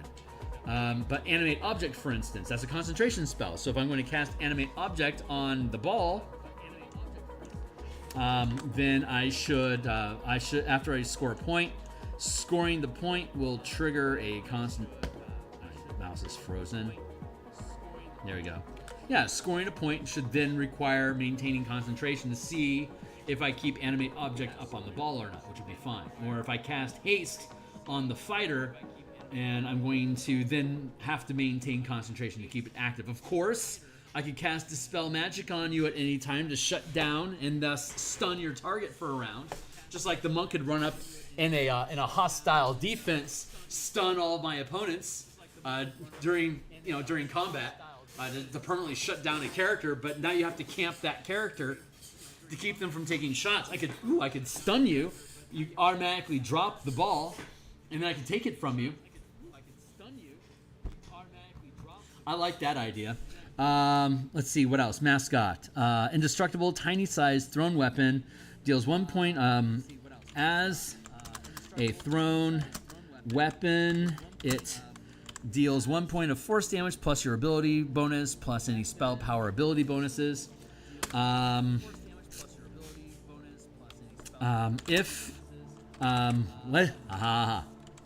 Legendary action. Whenever a mascot is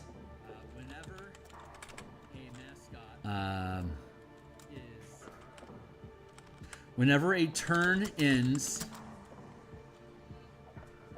without whenever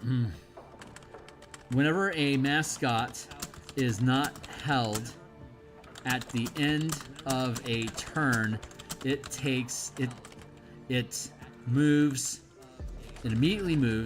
immediately moves 20 feet in a random direction. Roll 1d8. 1 equals up clockwise rotation. So I have to drop the ball. If I steal your ball, I have to drop the ball by the end of my turn. I could throw it as an action up to 40 feet away at a target location, or even throw it to an ally, who would then, if it lands, if you hit their space, it's not their turn, so they'd have to use a reaction to pick up the ball, but you could do that. It'd be an opportunity attack because it's a creature that's moving. I think that'd be fine. That would actually be interesting.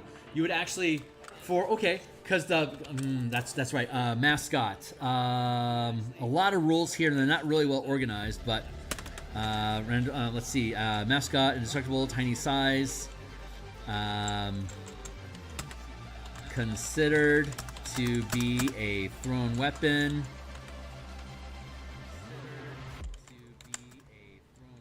Range. Deals 1 point of damage for abilities, etc.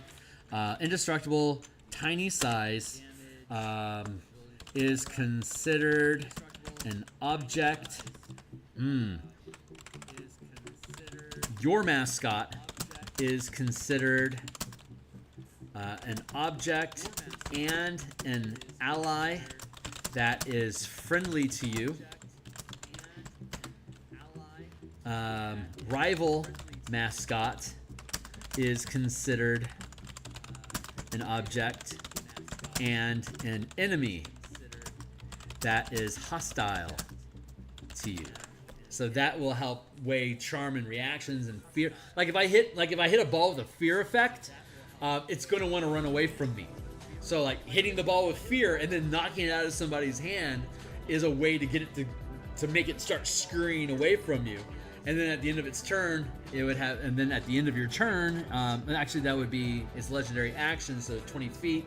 Whatever random direction I roll, it would have to be, the result would be overridden if it was going towards me, because it's afraid. It would either stand still, or depending on the fear effect, it would run directly away from me, overriding the random direction.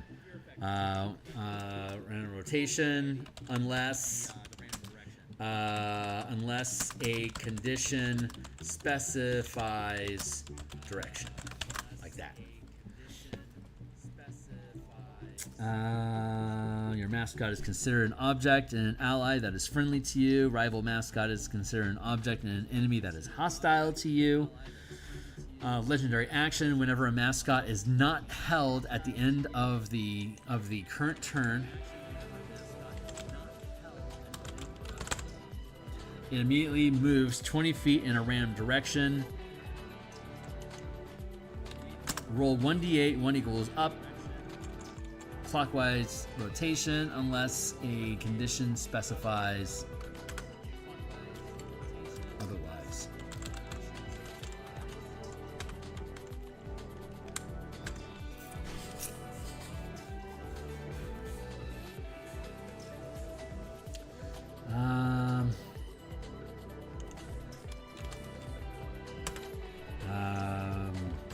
No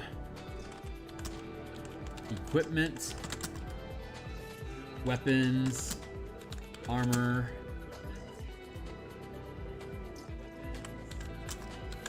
can have spell components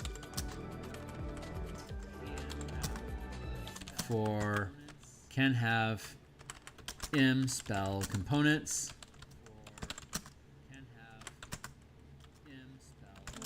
Focus and component pouch. All characters that are proficient with shields are considered equipped with one for determining, for using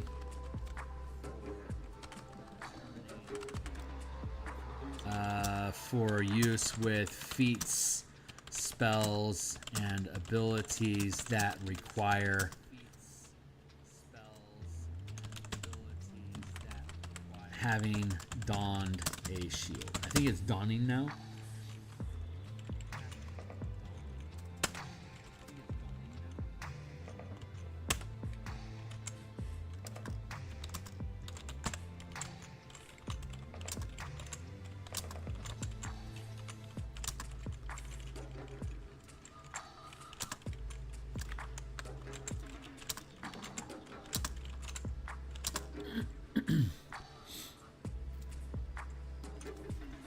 So you have to deal at least 1 point of damage to be able to score a point.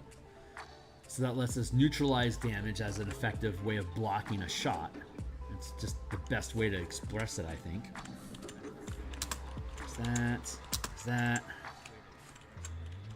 There's that.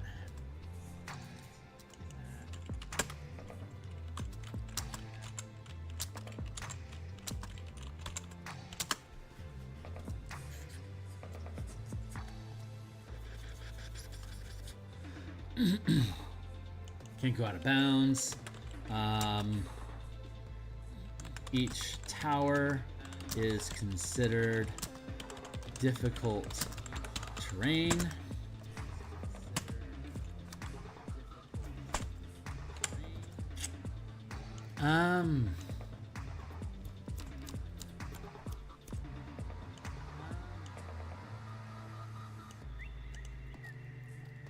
So we have this covered.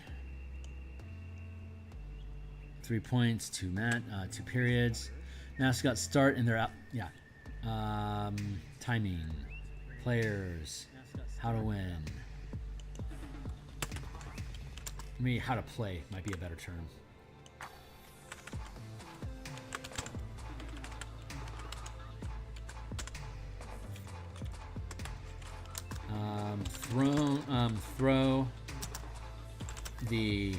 Throw your mascot and hit. Use your mascot as a thrown weapon to damage the enemy goal.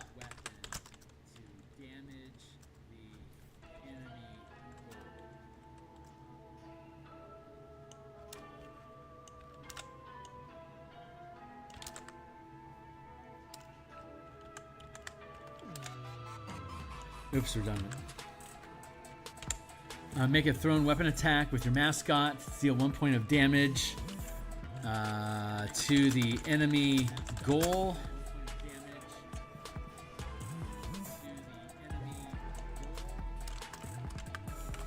Of damage in quotations because you're not actually damaging anything.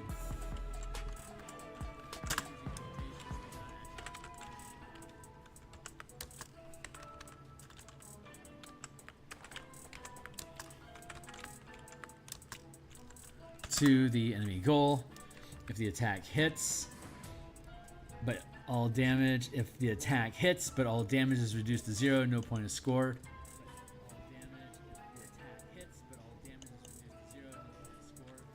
To score a point. If the attack hits, but all damage is reduced to 0, no point is scored. Whichever team scores 3 points first wins the period. Whichever team wins 2 of 3 periods wins the game. All team members start on their respective pyramid tower. All team members start a period on their tower, and when a point is scored, they return. That's the word I'm looking for. All team members start on their respective tower whenever a point is scored or a new period begins. That seems straightforward. Under timing, all ongoing effects end when a point is scored. If the effect requires concentration, you must make a Constitution saving throw when a point is scored to maintain concentration on the effects. All ongoing effects end at the end of a period.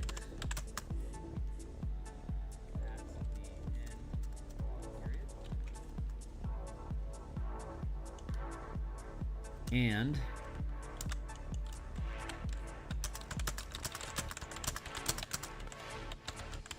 end of period. If the effect requires concentration, you must make a Constitution saving throw when a point is scored to maintain concentration on the effects.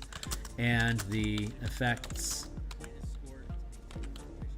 automatically end at the end. The effects are automatically dismissed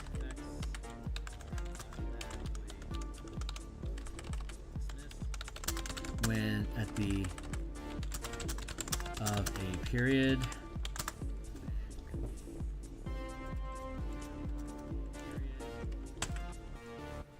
So if I banish you, you get at the end of your turn, you get a saving throw to come back.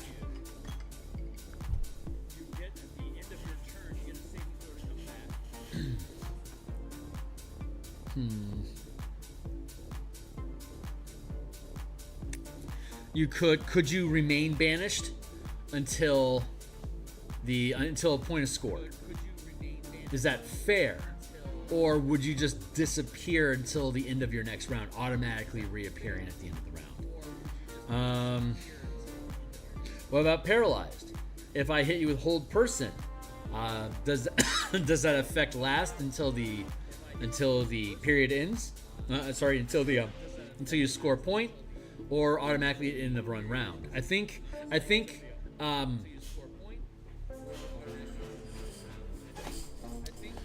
if you bury somebody or banish them or teleport them to another plane of existence,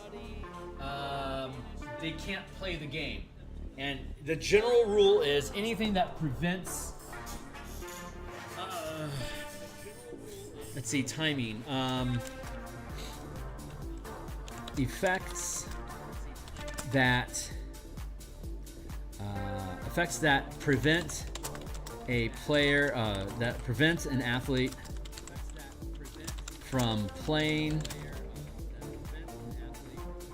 automatically end at the end of their turn, such as paralyze, banish. That sounds fair. Like you automatically succeed your saving throw at the end of the round in the effect.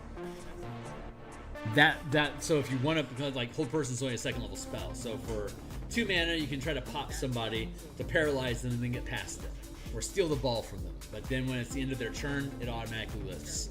So you only lost 1 round. You could continue to pepper them with effects, which is kind of bullshit. Like it's a bullshit thing to do, but you gotta watch out for it. So the end. Mascots, goal. Let's see. Take mascot from a tower to enemy tower. Hit the flag to score a point. You can treat a mascot as a thrown weapon. Spells, attacks, and abilities don't deal damage to targets, but is used to determine how powerful the attack is. Enemy team can steal your mascot to prevent you from scoring a point. Players cannot take damage. No equipment, armor. All characters are proficient with shields. Are considered equipped for use with feat spells and abilities that require having one equipped. So that's the right word. That's the word we're going to use. What else? No equipment, weapon, armor. Cannot take damage. Proficient, you're considered to have a shield for sake of deflection and shit like that.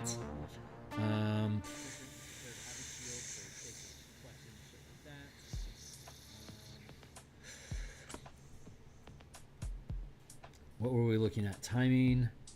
Effects that prevent an athlete from playing automatically end at the end of each of its turns.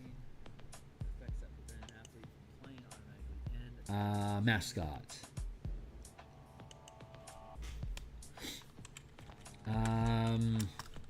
When an athlete is in possession of an enemy mascot, when an athlete is in possession of an enemy mascot,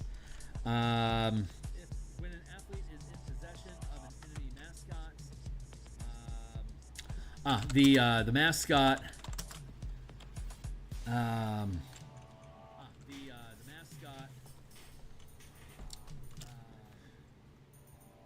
your mascot is considered an object. Rival mascot is considered an object and an enemy that is hostile to you.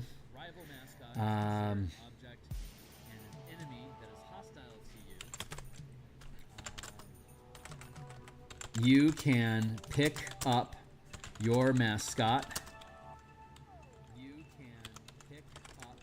as an object interaction. Rival mascot is considered an object and an enemy that is hostile to you. You can pick up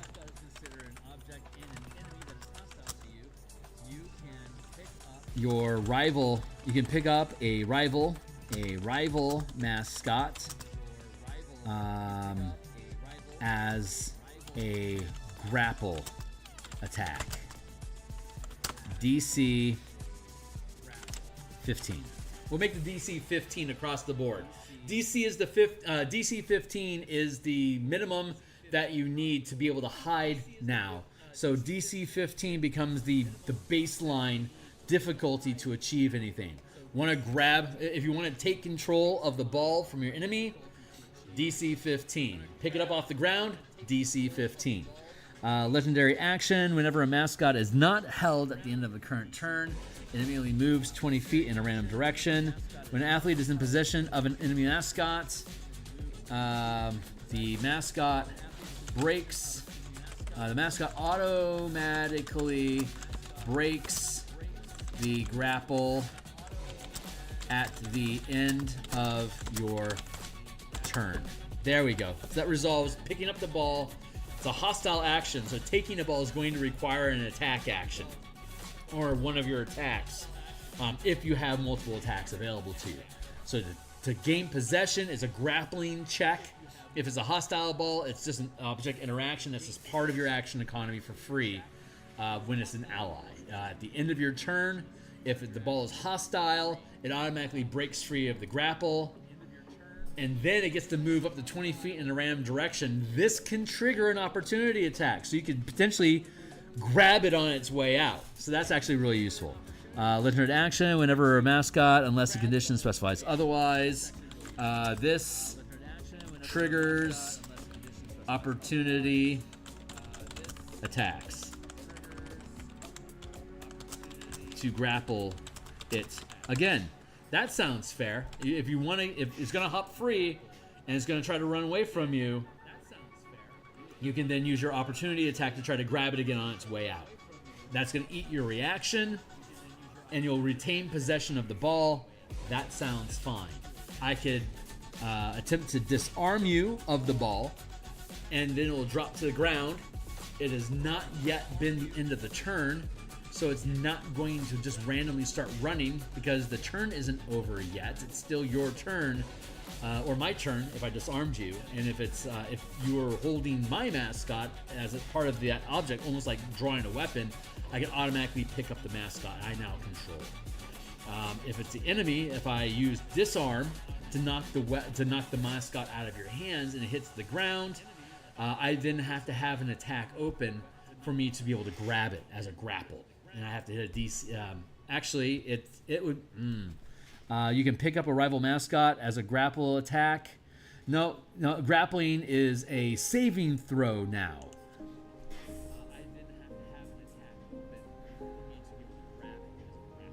That's a passive roll that doesn't involve any athletes. That would be the mascot itself making a saving throw. You can pick up a rival mascot as a...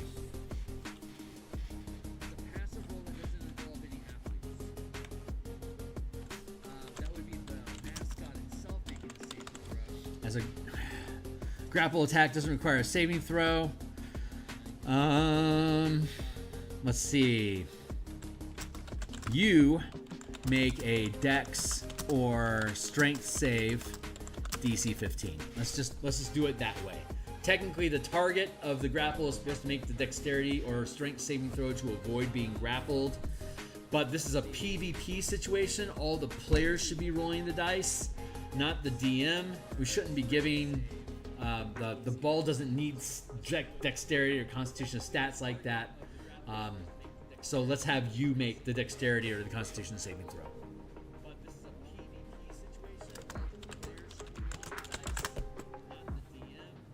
It's a tweak. I don't want to just make it an attack roll, because attack rolls are generally easier than saving throws, because like a wizard doesn't get a dex or a strength saving throw. A wizard is not going to be good at stealing somebody's ball, but you wouldn't expect a wizard to be good at stealing somebody's ball. So let's let that go until the playtesting proves that's weird. We're going to go with that.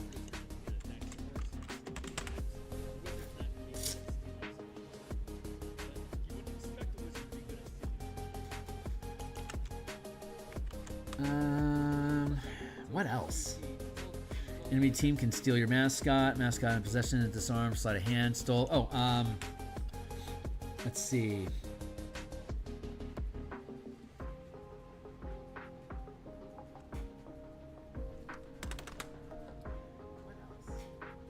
Timing, arena, players.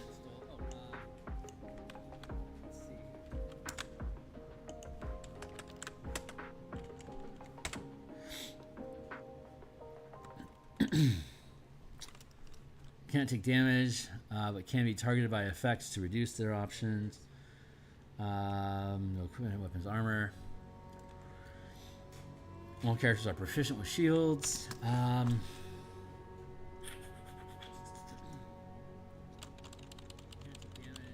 Let's see.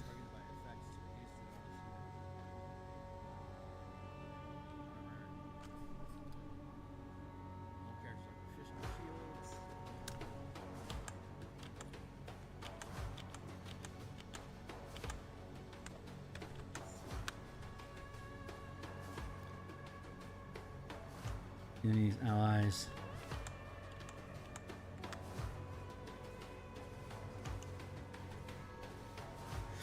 Enemies can steal. Oh, that's right. Sleight of hand. So let's fix this.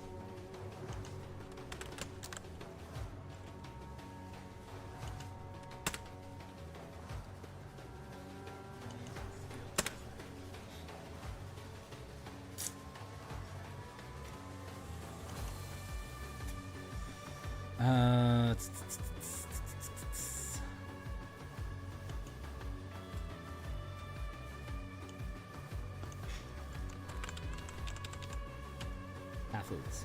Arena, athletes. Timing, mascots.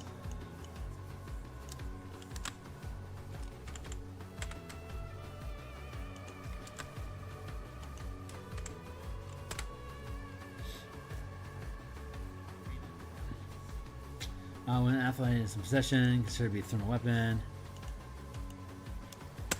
Let's see.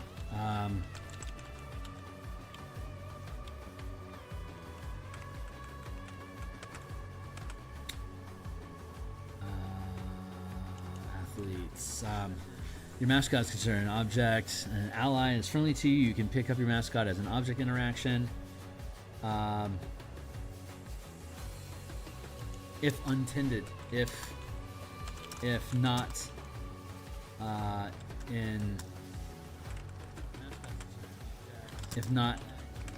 in possession of a rival as an object interaction. Rival mascot is considered an object, an enemy that is hostile to you.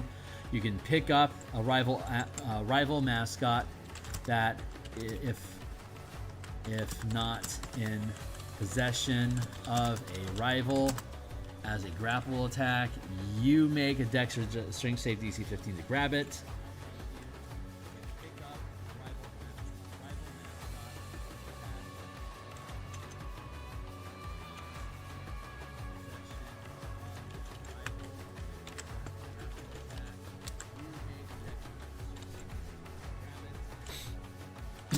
The mascot travels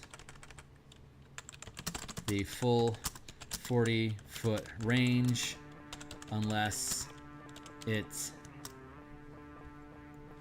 hits an object, creature, or the boundary.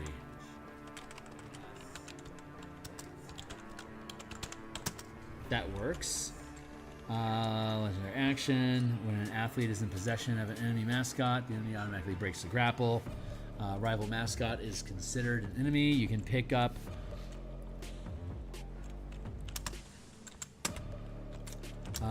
you can take a mascot.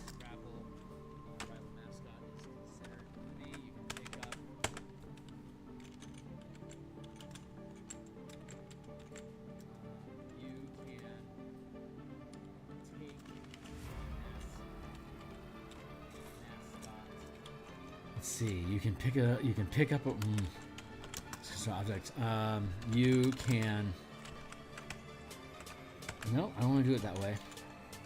Here, you can steal a mascot from an ally. You can steal a mascot from an athlete.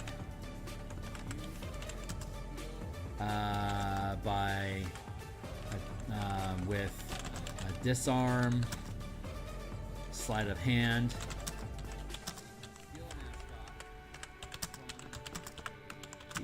15. Disarm, sleight of hand, dexterity, sleight of hand.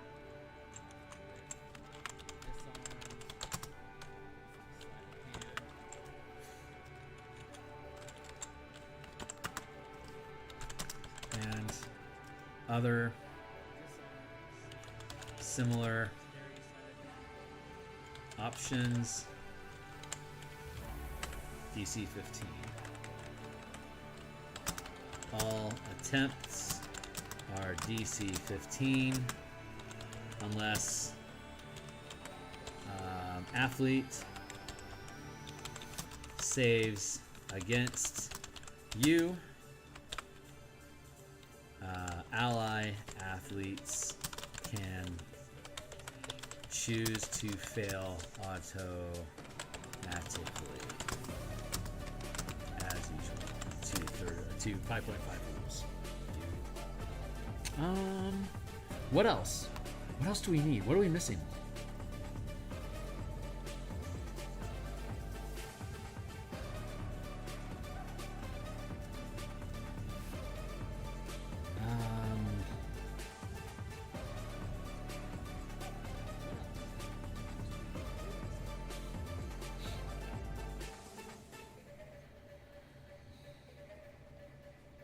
Timing, let's see.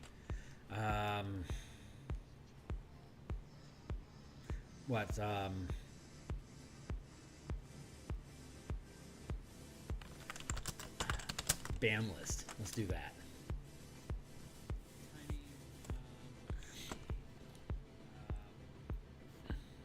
Okay, hold on. Okay, so if I were to cast teleport to send you away, you can no longer play the game. That effect would be illegal. You could not do that. Because there's no return trip. Banish brings you back. So I think I'm okay. I think I'm okay with Banish sticking around. But ban list. I cannot attempt to damage mascots or mascots, athletes, and the arena. Cannot force a creature to leave.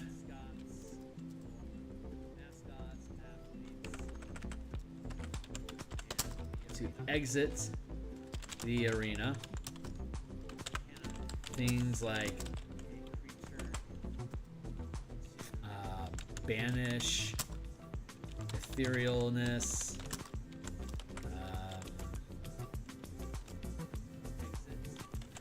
teleport that leave the arena,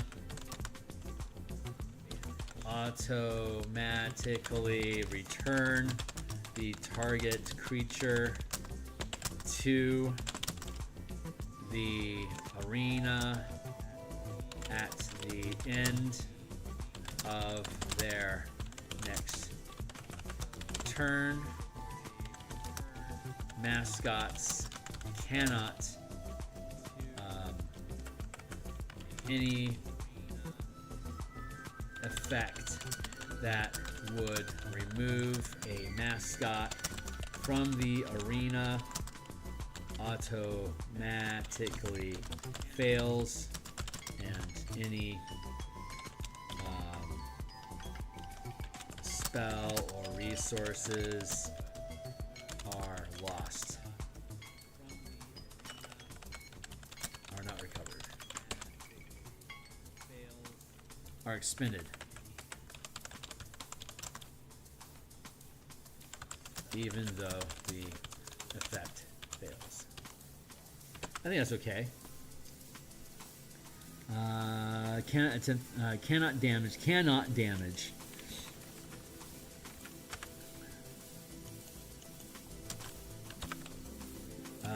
Damage on attack rolls. Damage from the mascot. Attacks on the goal are used to depict the force of the throw and determines how much damage must be removed to prevent scoring a goal. That feels good. Enemy teams can steal your mascot. We just covered that. Mascots are treated as tiny objects that are immune to all damage. Got that. Considered to be thrown weapons. Got that. Treated as allies for abilities and spells. Enemy mascots are treated as enemies for abilities and spells. You got all that. No weapons can be used during the match, and you're considered to be wielding a shield. Mascot starts in an ally's goal and have to hit enemy goal. If a mascot is not in possession at the end of a turn, it moves in a random direction. Allies can pass the mascot within normal range as an attack or bonus action. The receiving ally must use a reaction to catch the mascot.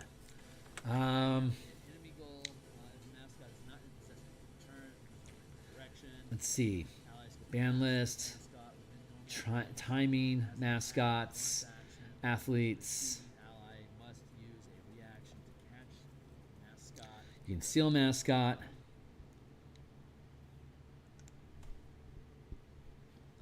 The mascot travels the full 40 feet range unless it hits an object, creature, or an area boundary. Landing in a space 40 feet from straight away from on the ground in the direction the mascot was thrown.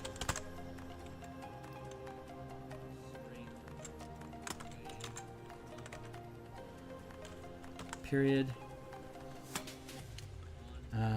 Let's see.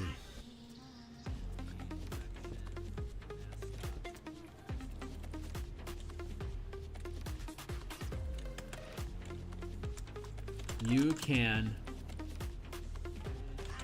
pass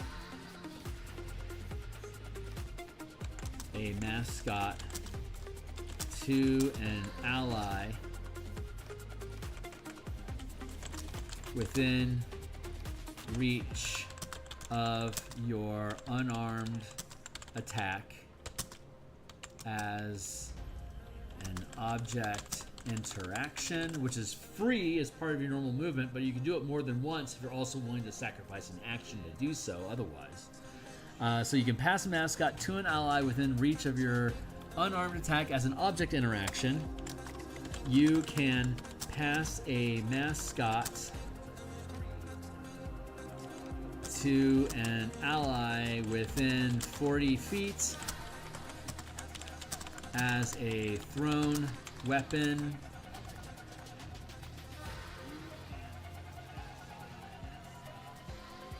As a thrown weapon attack.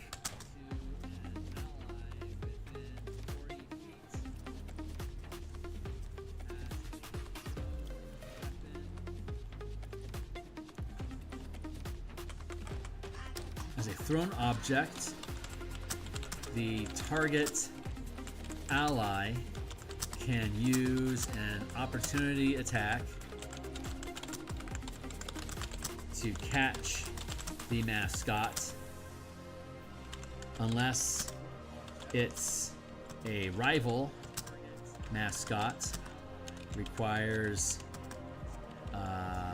OA to hit AC 15.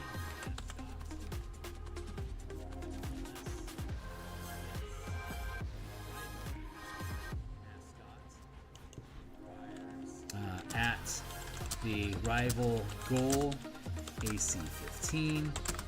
Deal 1 point of damage.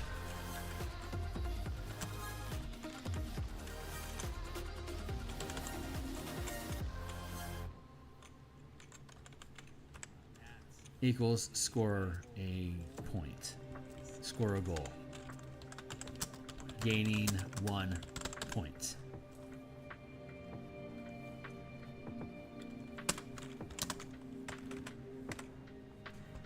the attack hits, but all damage is reduced to 0, no point is scored. Whichever team scores 3 points first wins the period. Whichever team wins 2 of 3 periods first wins the game. All team members start on their respective tower whenever a point is scored or a new period begins. Can't go out of bounds. Each tower is considered difficult terrain.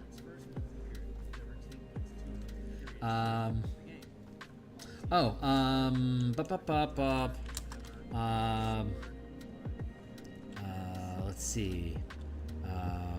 All athletes are affected by the Featherfall spell.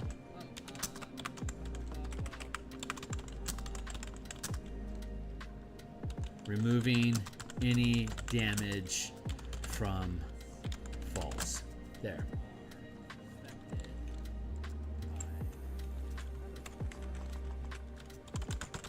Reducing any falling damage to 0. Any falling damage to 0, though you can still land prone.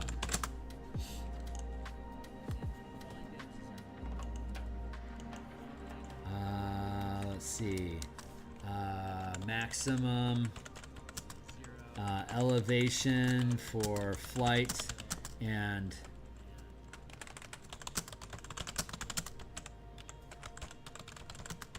is 40 feet above the ground, 25 feet above the top, 20 feet above the top of the goal. Let's see. Arena.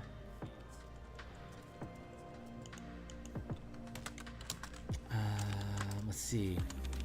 See the arena map for length and width of play area. Each tower is 5 tier is each tower is 3 tiers, 5 feet per tier.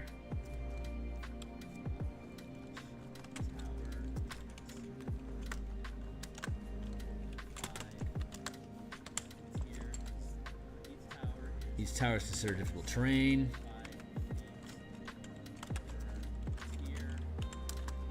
The goal at the center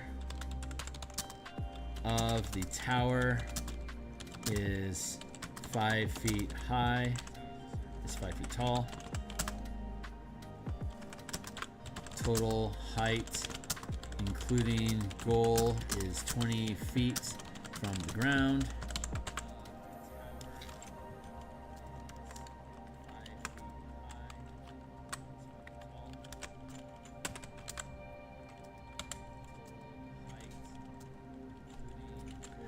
Can't move out of bounds, though some spells and effects can cause you to temporarily leave the arena as below.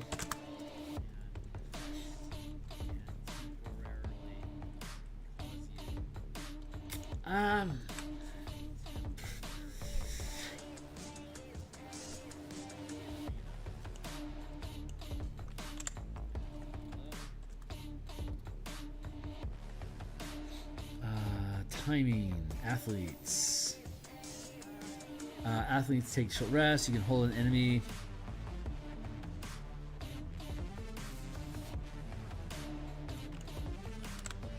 You can hold an enemy mascot. All ongoing effects end when a point is scored and at the end of a period if the effect requires concentration.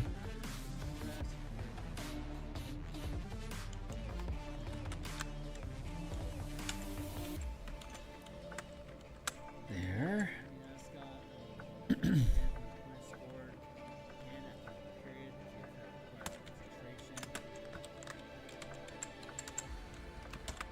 Roll 1d8.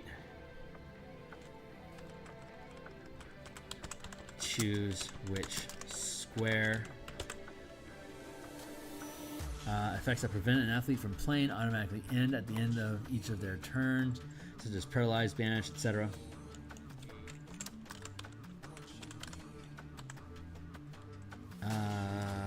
But not confusion.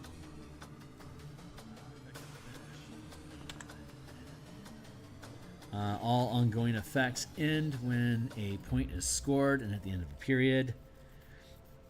If the effect requires concentration, you must instead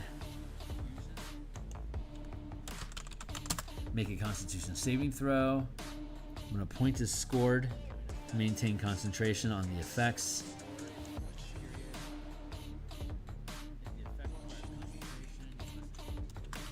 DC 15 or the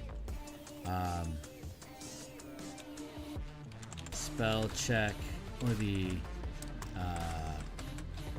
concentration DC, whichever is higher. And the effects are automatically dismissed at the end of the period.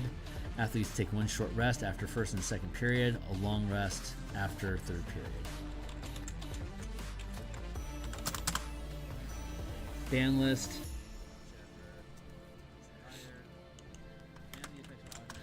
More to be determined during playtesting. That's a pretty solid list. I mean, that's good ground rules. I think the only way for us to find more caveats, more rules to implement, I think the only way for us to find more rules to implement is to start playing. Honestly. Unless anyone that's hanging out with me, if any of you guys see something obvious. More rules to implement. I think the only way for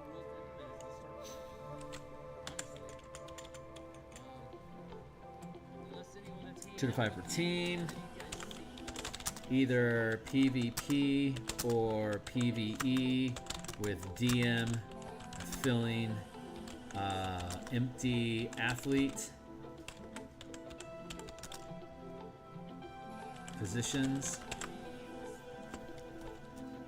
All characters are proficient with shields. Arena.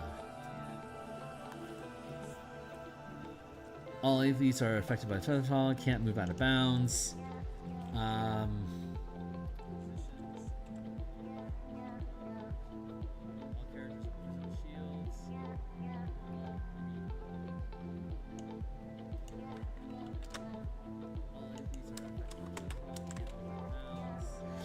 Put this under the arena.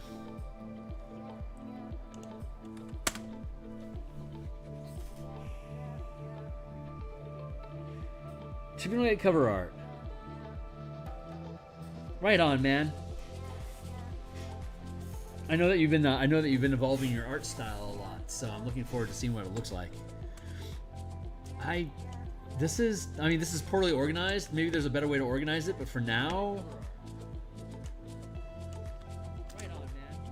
I'll end up hiring an editor, I think, to help organize this information more logically. But this is a decent start.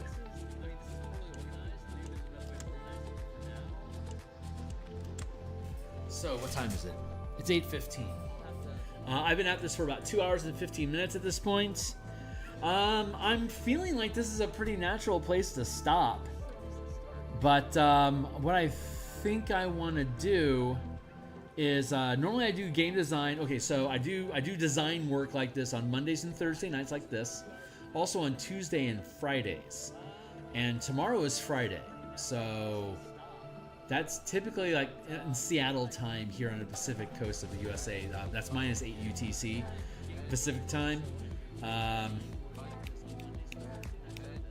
Around 2:30 in the afternoon is typically when I'll take my lunch, so I'll jump online and we'll play for an hour. I think what I want to do, I'm going to go ahead and break for now. We're going to come back tomorrow and we're going to start looking at powers and spells that are useful for that would be useful to play.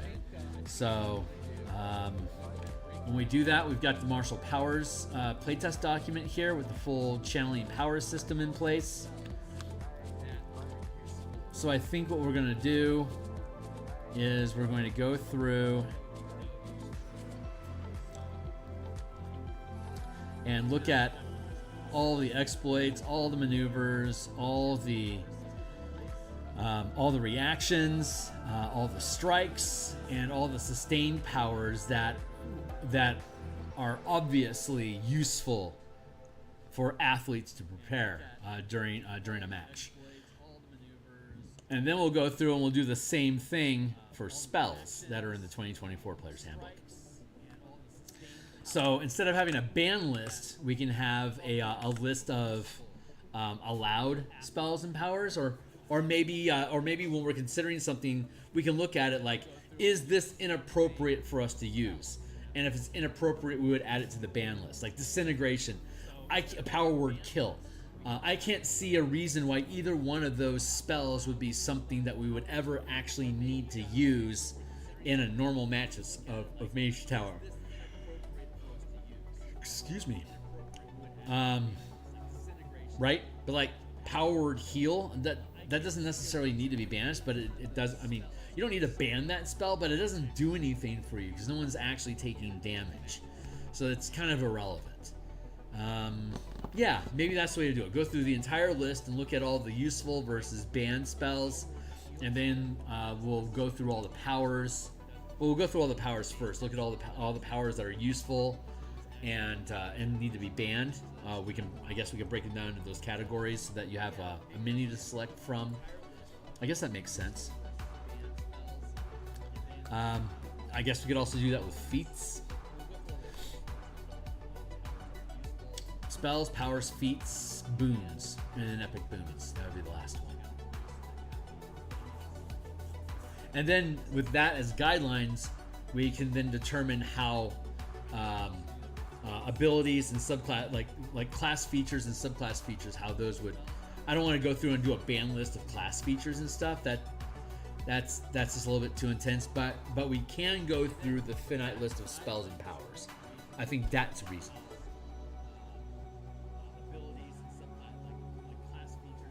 It's like we'll have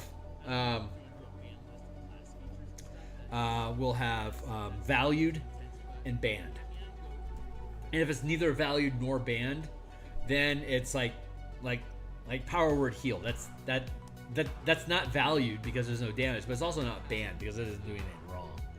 But like Wall of Force, for instance, if it walls off, like if you use a Wall of Force to encase the goal, that would be illegal to use because it prevents the team from being able to play. But if you used Wall of Force to create a Tron-like maze of energy that they have to traverse to get to the goal, I don't technically see anything wrong with that.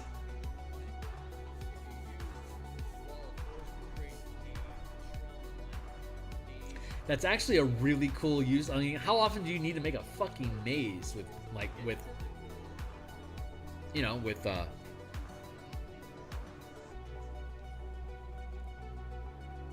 Wall of Force or Wall of Stone or whatever? That's really interesting. All right. Nope, there's my timer. All right, everything's lined up that I am done for the day. So we're going to go ahead and cut out of here for now. We're going to be back tomorrow. We'll start going through the list of valued versus banned options of spells, feats, and powers. And then we'll be back tomorrow morning to continue working on the Eberron Ader Academy artwork that we've been working on for the Eberron adventure that we're publishing. And then Saturday morning we'll be doing playtesting. Typically, our playtesting is the Mega Dungeon that we run. We're 7th level right now. Playtesting martial powers and the color mana system for full casters. And that will take up to 5 players. If you don't know how to build characters with mana and martial powers, then you're welcome to just hang out in the peanut gallery to see if it's something you want to participate in. And then after the session, I can help you build a character if you want to participate in the following week. We'll take up to 5 players.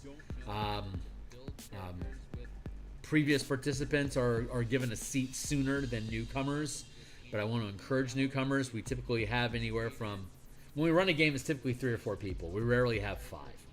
So that's fine with me. And then I'll have the rest of Saturday off. I won't be on Sunday.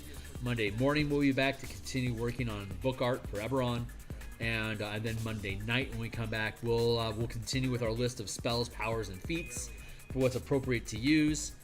And once we go through that list, we'll start building characters to run as soon as next Saturday. So I want to go through the mega dungeon and finish that off at 10th level. That'll take us in the 3rd rank of power and 5th level spells with mana. And then from there, 11th through 20th level, I want to run Mage Tower matches to see if this is actually fun. And if it actually is fun, then maybe we can build a league and have different times of days and weeks that people are willing to play, and we can start setting up a West March of athletes that can join a team, choose which team they're on. Like I want to play a silver. Let's build a Silver Quill team and run as Team Silver Quill, and build accordingly. Build out characters of whatever level it is that we're operating at. Run the game, see if it's fun, see how we're using our spells, powers, and feats to manipulate events of the battle of the match, and then take it from there. So that's it. So I'll be back tomorrow morning. You guys can catch up with me then, and I'll catch up with the rest of you guys hopefully in the future as well. So if you think this stuff is cool, like and subscribe. Bell icon for notifications. Be welcome to join my Discord community. And check out my books. There's a whole bunch of books I have listed down below. If they're listed as published by Phil, then that means that it's going to have 100% free previews. So go ahead and take a look at the entire books of what I've built. If you think they're cool, consider making a purchase to encourage this kind of behavior in the future. And I will see you guys then. Thanks a lot for hanging out, everyone. See you then. Cheers.